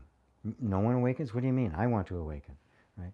So there's always, in teaching, there's always a concession needing to be made to the level of understanding and the level of openness to non-dual teachings. The Buddha was just the master of that. I mean, the way he would teach, depending on who the audience was and what, the level of consciousness they were at, he would invent programs, he would invent practices, he would invent explanations and teachings on the spot that were a perfect match for that. One of the arguments I have with the Neo-Advaita teachers is they don't do that. They would just say, well, nobody awakes, right? Which is true, but meaningless unless somebody has had some experience and has probed that themselves to realize that what it's referring to is no person awakes. The image we hold of ourselves isn't us, and therefore that doesn't awake. The one who awakes is awakening itself. Consciousness awakens to itself, and then consciousness is not a someone. It is simply the being of all. Awakeness awakens. No one awakens to it. We awaken from who we think we are. As Muji puts it, I love the way he puts it. He says, the one who starts the inquiry doesn't finish the inquiry, but is finished by the inquiry. So that's why when I hear an absolute statement like that, I always take the time to go back and bring everybody along to the party so that it's clear what we're talking about. That this sense of there being no one is a place that a level of understanding that you arrive at, and then that language makes perfect sense. And therefore, if that is your actual experience of that no oneness, of beingness, but not being anyone in particular, then this is truth. Thank you for that, Happy. Revolver Heart. GP, what happens to our personal soul when our body dies? Is there anything personal, unique left? Or, in reality, nothing is personal? It's the latter. There's no personal soul. Soul is kind of a religious term for what is really, in fact, formless consciousness. It was recognized that every single individual, there's a uniqueness to every single individual. Plant, animal, rock, everything, as well as human beings. There is a remarkable, unique individuality to every single form. That individuality actually even shifts and changes over time. You know, this version of me, the individuality that was me at 20 is not the same as it is now. Right? But yet there's this uniqueness. That's the wonder of it. No two snowflakes are alike. No two fingerprints are alike. No two voices are alike. No two retinas are alike. And not just now, but ever, right? It's just like there's this completely inexhaustible source of something new. Right? So because of the idea that somehow consciousness was localized within the body, this idea of there's a soul, there's a unique individual, but that's a mixture of recognizing the individuality, but trying to make that individual immortal, trying to make something about this immortal, that something the same, something solid, that there's me, I've got this soul now. And yeah, I was 5 years old, and I was 20 and 30. It's all the same soul, right? It's really an attempt to create an ephemeral person, right? The person is not who you are. The person is a thought. It's an idea. There's an energy signature that is this form, that takes this particular shape and changes over time. That form is not a soul. That form is absolutely unique. It is just like the nature of consciousness is inexhaustible uniqueness. It never repeats itself. It doesn't have to, right? There's no limit to what can be produced. And so as this form goes, the 5-year-old version of me will never happen again ever. Same as you. The 20-year-old version of you, gone for good. A cosmic event of the first order, and it will never be repeated. So there's no soul, but the individuality is the manifestation of the infinite nature of consciousness which you are. That is the real soul, capital S soul, the soul of all, the one being behind all the apparent beings. And all of the apparent beings are simply a kaleidoscope, a constantly unfolding kaleidoscope of expression, of nuance and form and light and kind of everything, of expression of this inexhaustible, infinite consciousness and what it is made of. It's not a thing, and it's not static. Right? It is living and vibrating. It is the life you're living. It is the life you call you. Right? So the true sense of a personal soul is actually just the recognition of the uniqueness of every form. Right? And the reality of the soul is a capital S soul, which is exactly the same as self. It is kind of, you could think of it as the creative power of the self. And everything created is an aspect of the self, right? Hopefully that covers it. Let's see. Dale Wiggins, hello again from Massachusetts. Hi, Dale. So glad to have you. Oh, you got a picture there now. I don't remember that before. Jay, I would love to donate more later on. We need more masters like you for this world. Thank you. Anybody who wants to donate, gpwalsh.com/donate. And it really does. I actually survive on the donations. Although I am going to be doing a 10-week class in January about the chakras, starting in January, about the chakras. A very in-depth. And I am going to be charging for that. I have to, and I'm going to have to get a minimum number of people in order for me to be able to do the amount of work that it's going to take to put together a 10-week program. So, love your life, GP. Thank you. You are woke. I guess that's the saying for it now. You're woke. That's great. Okay, and then I'm up to the point where I lost sound. We still got a good 20 minutes or so. No sound again. We got the sound back. We still got sound, I guess, because I haven't heard anything more. Thing popping by. Still got my little green light, so we're good. Good. I like to remember, daydreams in music. I like to remember that Nisargadatta said, the witnessing state is very powerful. There's nothing passive about it. Yes. It looks like it's passive, but what it is actually the power of consciousness. It is the focus of attention, and it has behind it the full power of consciousness. Witnessing is the dynamic aspect of consciousness, and then you realize what you're witnessing is, in fact, yourself. Eli, what's up? What's up, Eli? Ava, thank you for your answer. So the watchfulness is needed because it is often overlooked. In some circumstances, I do not notice this. Thank you.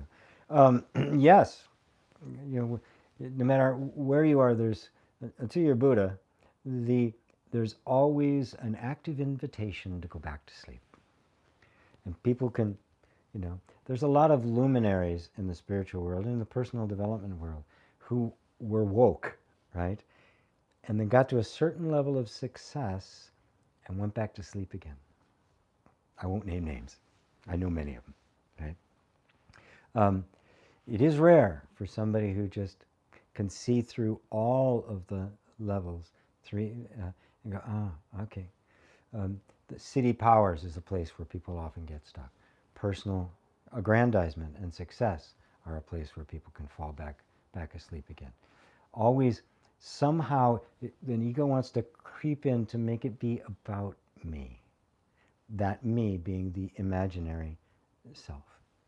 And there comes a point, though, where it's just, if you've had enough suffering in your life, its promises are really hollow. So yes, it is needed. John, the empty being is fine. The body-mind is effed. Oh my.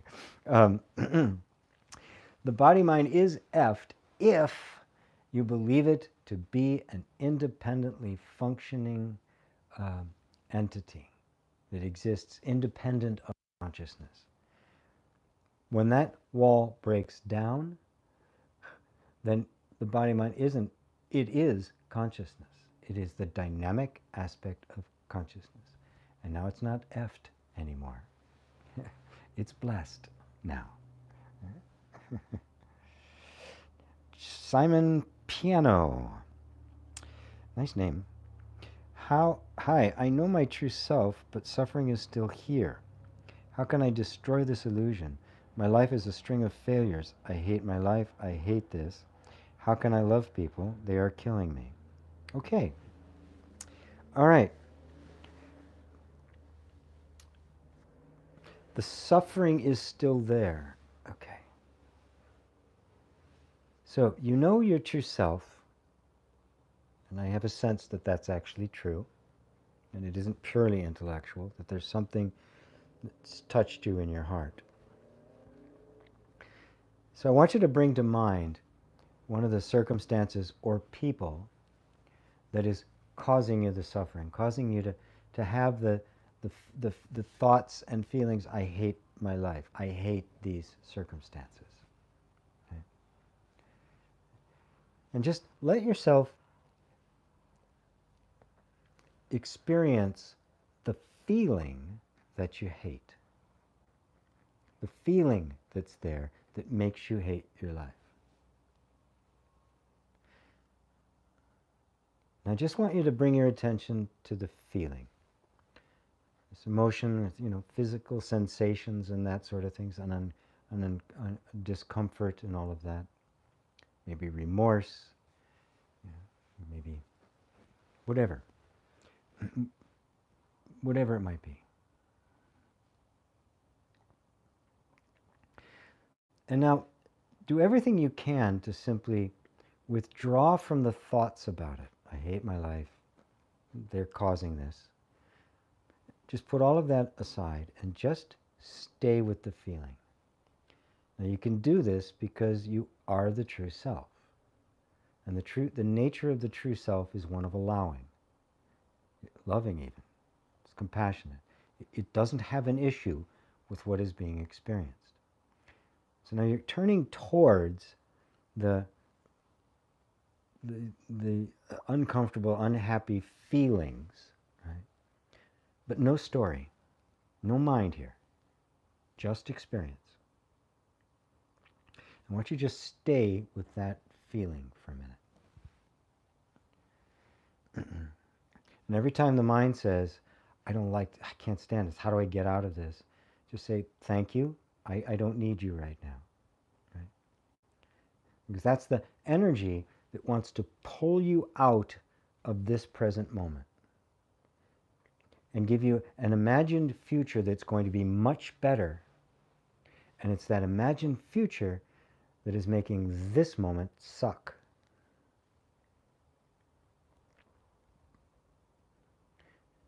Just feel it. Just be present with it.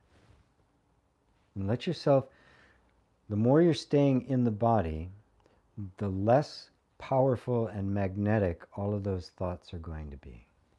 Everybody can do this. This is basically the yoga of allowing, and the in using the body as a portal to ultimate beingness. Now notice, if it's just a sensation with no thought, why it may feel intense, it may be painful, it may be uncomfortable, it's not suffering. There's no suffering without thought. All suffering is in the mind, and it's resistance to what is being felt in this moment. So you're just here to feel it. Now, if you've never done that before, this can be a bit disorienting, because the habit energy is all to go out to the mind, to the future, to somewhere else, right? So this is the Tantra path, as opposed to the Vedanta, the Vedantic path, which is the inquiry that we've made, right? That I speak from most of the time. But this, and even after, especially after a realization of your true nature, this becomes more important.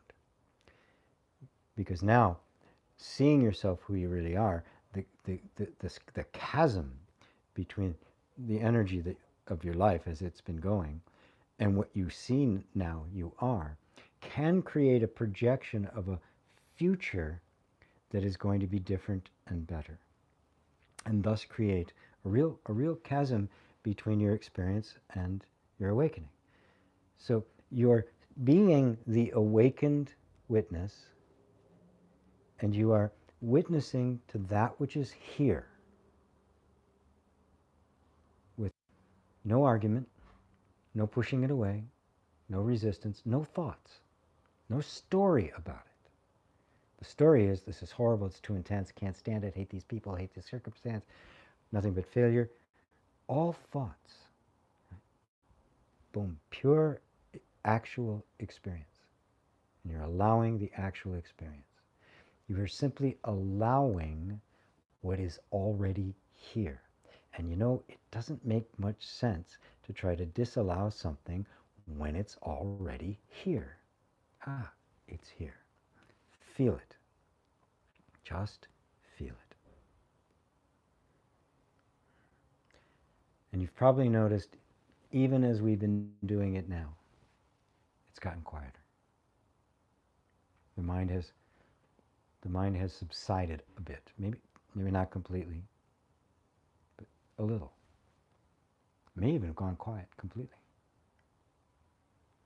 Because you don't need mind to be in the experience. And the only thing mind does with experience is create suffering. That's all it does when it has not yet woken up. When it has not yet been brought into the reality of your true self. But this is how you do it. Because this mind is the egoic mind. It is the conditioned mind. This mind is the robot. It is nothing but your conditioning. It's not you. This brings you back to the place where you can experience without mind. How's that? Just stay with that. And just keep doing that practice.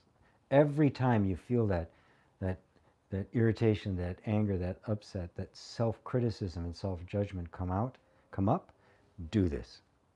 Pull away from it. Pattern interrupt. Just don't. You'll become very adept at not letting the mind grab you and drag you off someplace that you don't want to go. There's no happiness at the end of that road. There's only more of the same. It cannot deliver anything that it promises. So be there. Eventually what will happen is Those people will pass out of your life, or they'll transform before your eyes. You won't be stung by all the sense of failure. You'll see a wisdom and a beauty in life in the way it's unfolded. And your whole perception will shift to become more reflective of the true self that you've come to see that you are. So, thank you, Simon Piano. Lovely. Paul Joseph.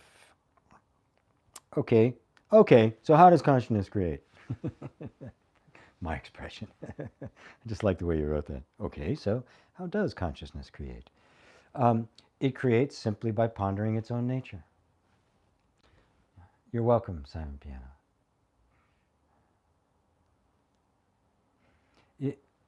It is not an act of will.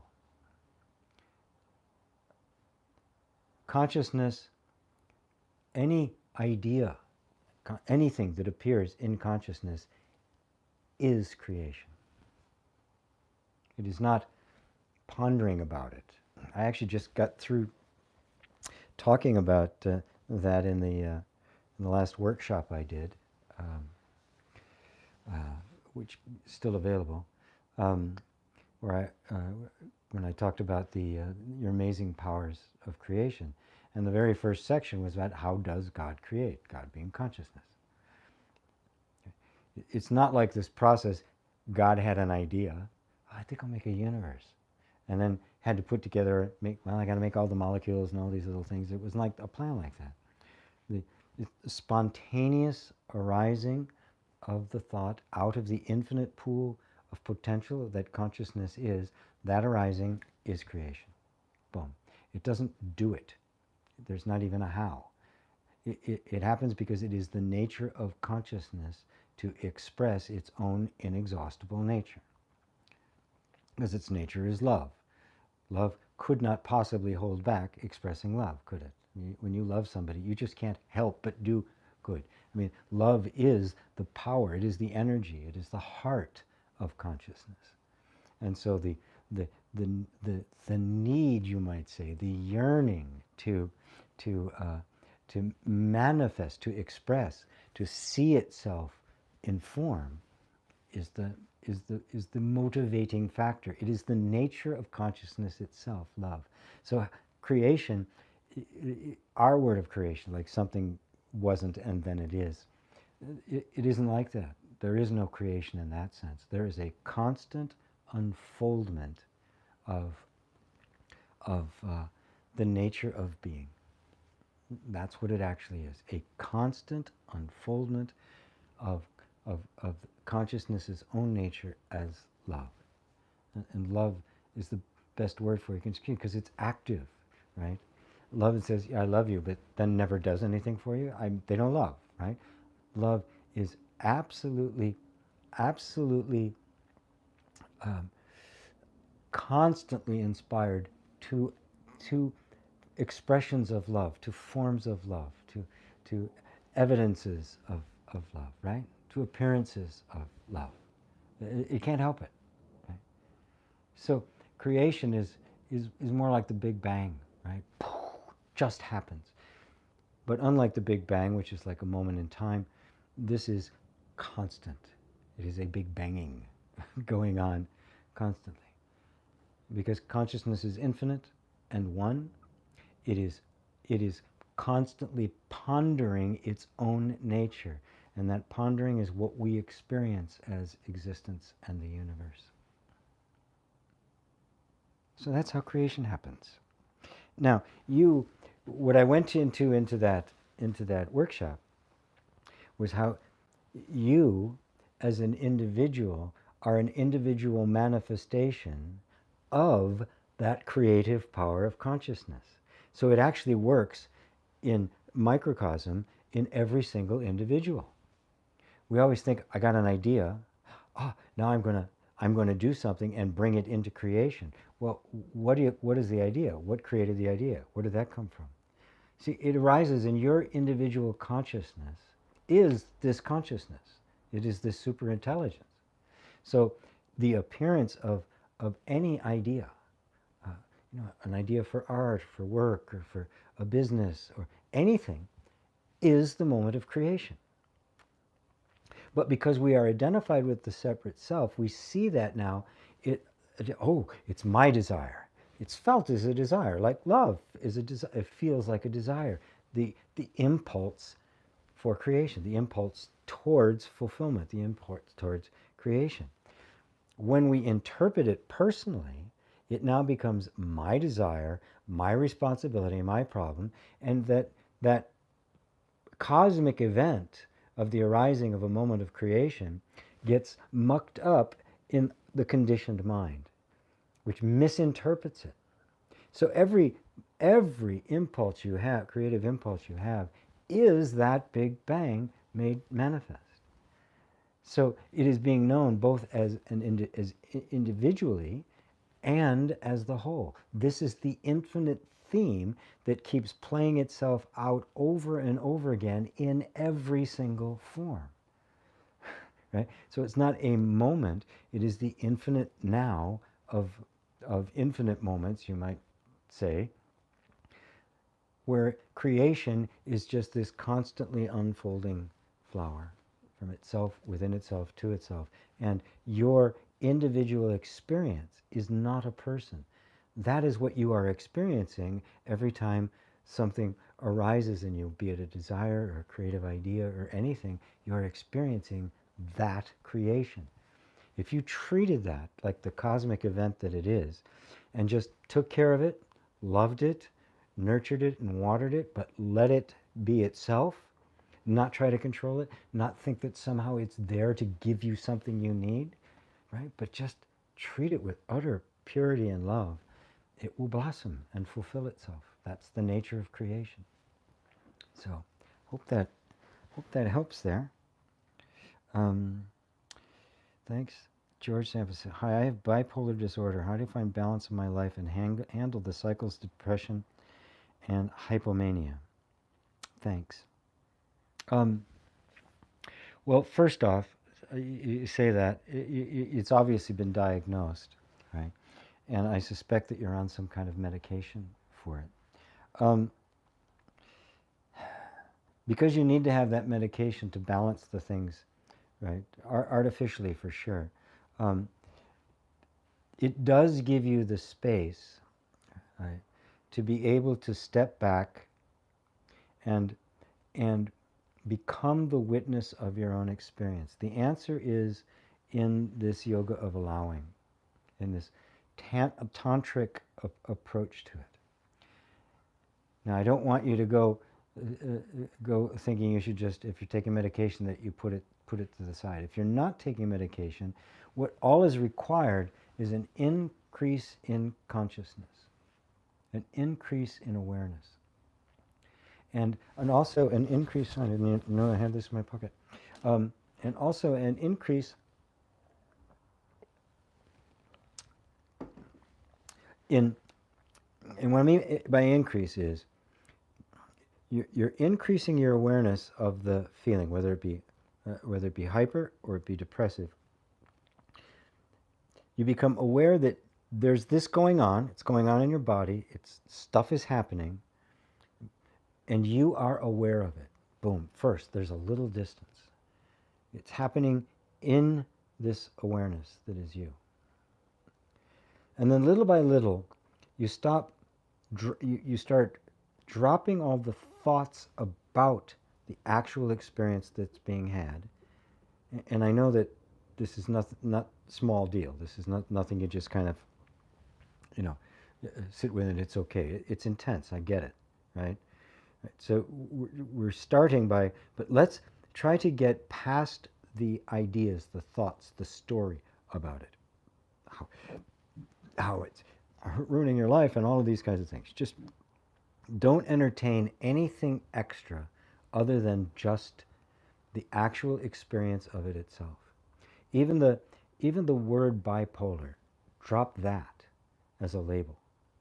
It's a label put on a certain collection of feelings and an instability in the nervous system that it can't settle anywhere, right? you know it as this experience. Now, the moment gets labeled, it takes on a whole different meaning because now all the thoughts and beliefs and stories about that label attach themselves to you. So I want you to detach from those. You have this experience. They may call it bipolar, fine, right? They can call it whatever they want. The word is meaningless to you. You are having a particular kind of experience, and we want to get to the heart of that experience, and we want to be able to resolve that experience and bring it the stability that it needs, so they can stop being this out of control from one pole to another, and into a flow between the two. Um, so that's where I would start. Just being with the feeling as much as you possibly can without a story. And that's key, because the story creates all the suffering. Otherwise, it's an experience you're having. And it's not even something to be ashamed of, or to, I mean, this is the experience I'm having. So this is in my conscious now. This is my life right now. This is my purpose right now, is to come to see this as it actually is. And you also might want to check your diet, right? Is there you eat a lot of processed foods or high fat foods? Look at how you can get more fresh organic vegetables and things like that. Try to remove toxins from the environment and like that. So take some responsibility for the physical environment which you're in, the things that you're putting in your body, because they can all contribute to that too. Processed food, if you're doing any processed food, just get rid of it. Fast food, get rid of it. It is not going to contribute a thing. That will help, right? That'll help bring some more stability to the system, because it won't be struggling with toxicity. You may even want to try some kind of a detox program. But again, if you're under medical care, healthy changes in diets will be acceptable. They may not like some kind of a detox program or something like that. But it depends. Maybe you'll have a holistic doctor that can help with that sort of thing. So, but from the perspective of what I can offer to this is getting that distance. Bipolar is a word somebody else invented, to put in books and talk about this thing, because what you're experiencing is similar to what other experience, but you're not having theirs, you're having yours. So let's just be with what you are experiencing without a story. And I think that'll start to take the edge off of it. You won't think of yourself as a bipolar person anymore. You'll be aware of this condition and how you can intelligently respond to it. And a lot of the story about it will begin to fall away. So a lot of the guilt, shame, recrimination, any other emotional stuff that got around this. Why did this happen to me? I mean, all sorts of things can crop up around it. All of that can just go, and it's just you and the experience you're having, and that is the stability to bring, because now you are there, you are present. You're not just being thrown back and forth, nor are you running away from it. Your presence is now there, and that's the center point that the system needs to be able to stabilize itself. And remember, I'm not a doctor, so please do not take anything I say as medical. I look at it from a spiritual and energetic point of view. I am not a medical doctor. I always have to make this clear. This is a public forum, so I can't do that. So.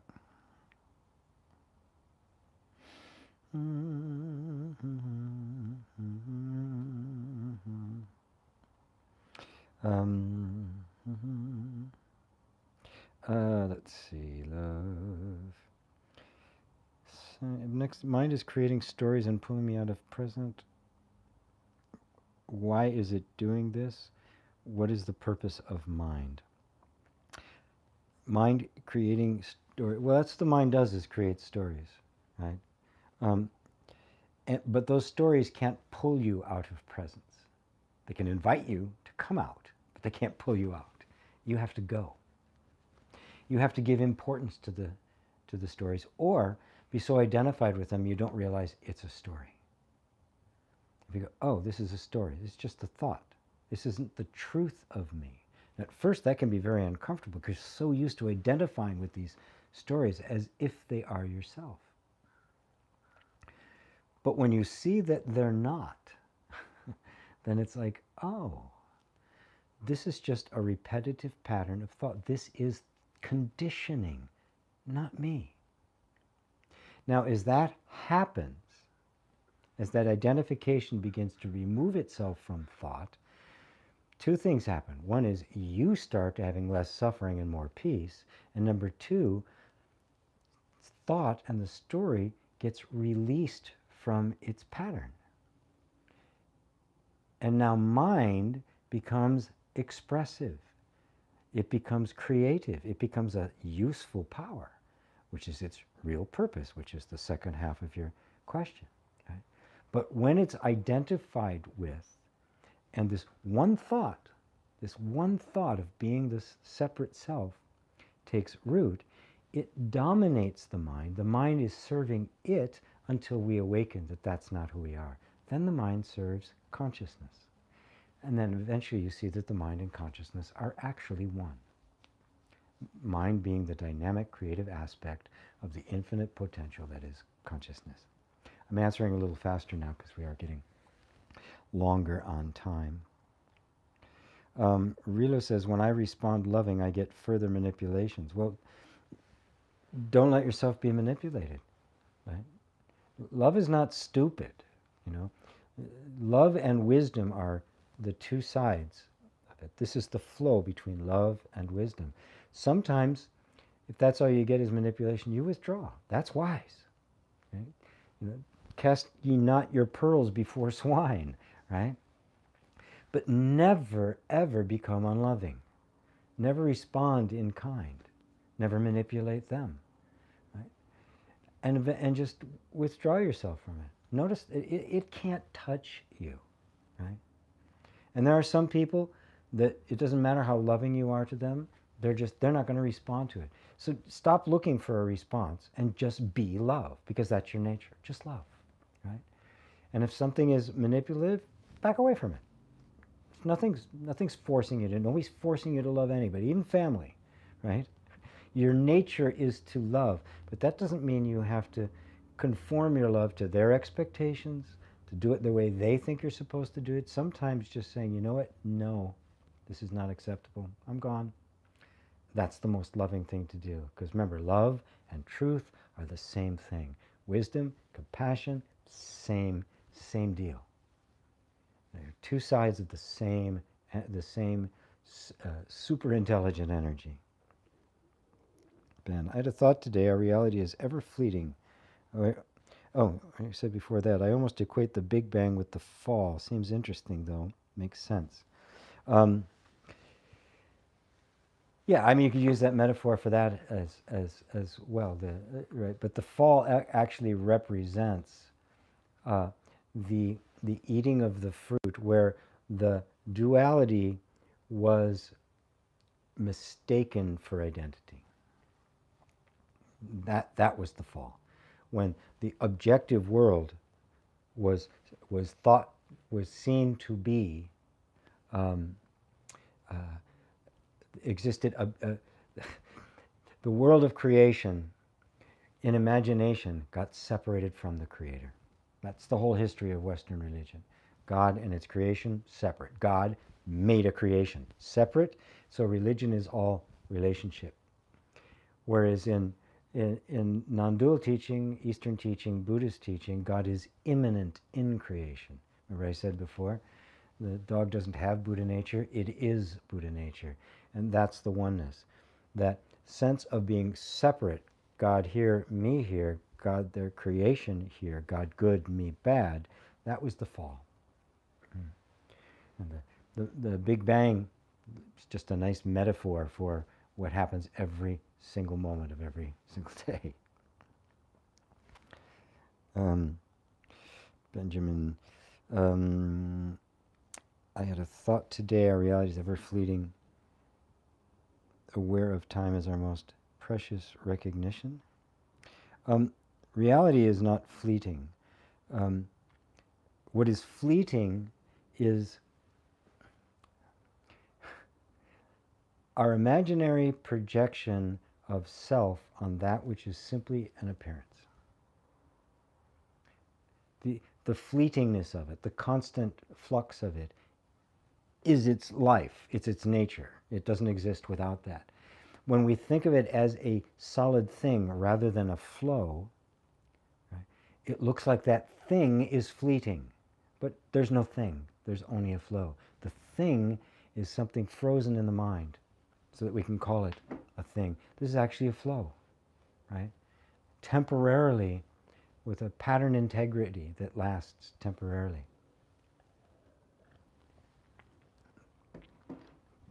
It is also that sense of it being a thing that is changing that gives rise to the illusion of time. There's no time in the flow. It's just flowing. It never becomes something and then becomes something else. That idea is what gives birth to the illusion of time. I'm running out of this illusion of time right now. Paul says, thank you, beautiful answer on creation. All gets back to love, not will. Unconditioned, non-personal, eternal. Yes, perfectly. May I ask what gaslighting is? Gaslighting is a process of kind of gradually telling somebody that something they're seeing they're not seeing. That's basically it. Trying to kind of downplay something to make something look different than convince somebody that it's not what it actually is. I mean, hello. Just watch Fox News, and you'll have plenty of it. Well, oh, that's not actually. It was actually this. So that's the gaslighting. You're basically turning down the lights so they can't actually see what's there anymore. So when somebody's doing that to you, yeah, really don't go back to a poison well, right? If somebody's doing that to you, you have every right to simply walk away, have nothing to do with them, right? Even if it's a family member, even if it's a spouse, right? Protect the integrity of your own inner space. And simply, they try to do it, just walk away. You don't need to be in that. You don't need to be a part of that. You don't have to save them, right? You don't have to convince them. You have nothing to gain from that. And a lot of people you can't, right? They'll do everything they can to manipulate. There are emotional vampires out there. They'll do everything they can to manipulate you into a weak position so you think you need them, right? So as long as you're aware that it's happening, you're conscious. You're conscious. And that's your power. So let's see what else we got here. Thank you. Relo, thank you. Mary says thank you. Muchas gracias. Happy holidays with little snowflakes.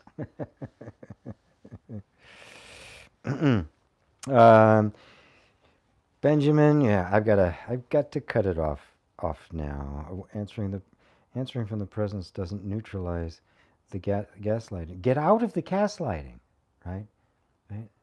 You don't have to change it, right? If they're gaslighting you, you don't have to change it. Don't spend any time trying to get them not to. You may not be able to, ever. If it's a technique that they've used their entire life and they have no consciousness yet, they have no awakening happening, they're not going to change, right? So don't try to get them to stop. Don't ask the dog to not bark. That's all they know how to do, he or she. It's all they know how to do, right?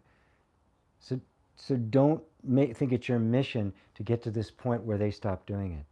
It's to get to this point, the distance, so they can't do it to you, and then do what you need to do to take care of yourself. Very practical, Very simple. Yes, thanks for your existence. You're welcome. Thank you for yours. Yes, that makes sense, says George. I'll make that a daily practice. Thanks, GP. You're so welcome. Thank you. Amho says, can I purchase private lessons? Yes, you can. Um, let's see. I don't know the page offhand for private. I do some private consultations of different lengths of time too, with different focuses. The non-dual or EFT, some other stuff as well.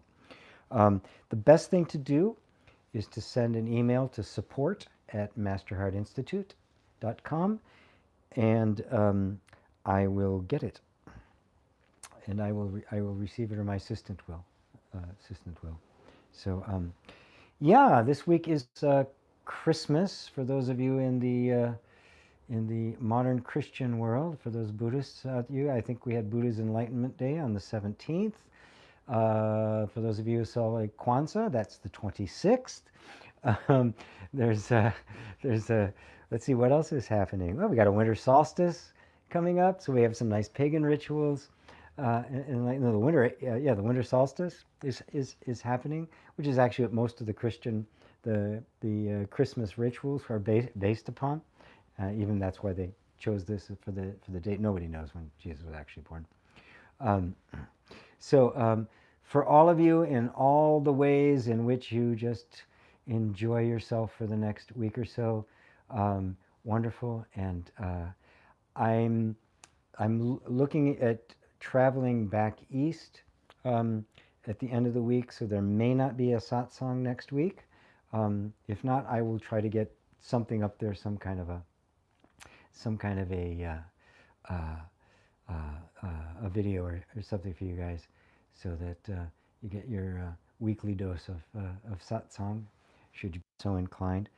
So other than that, I wish you all all sorts of different Hanukkah and Kwanzaa and Christmas and Buddha's Enlightenment Day and Solstice and the whole lot. So so thank you all. Merry Christmas from Mary. Thank you from Amo. Thank you, G. Love your satsang. Merry Christmas. Thanks, GP. Hope the constant gardener gets some beautiful gifts this Christmas. Me too. I love getting gifts. I love giving them, and I love getting them. Safe trip and blessings from Ben. Thank you, Benjamin. Sukita, Merry Christmas to all. May the heart of Christ be with you, and also with you, my love. Daydream in music. Wow, amazing satsang. Thank you. So welcome. All right, everybody. That's it. I love you all. Have a wonderful, wonderful set of holidays, however you choose to enjoy them, and I will see you very soon. Mwah.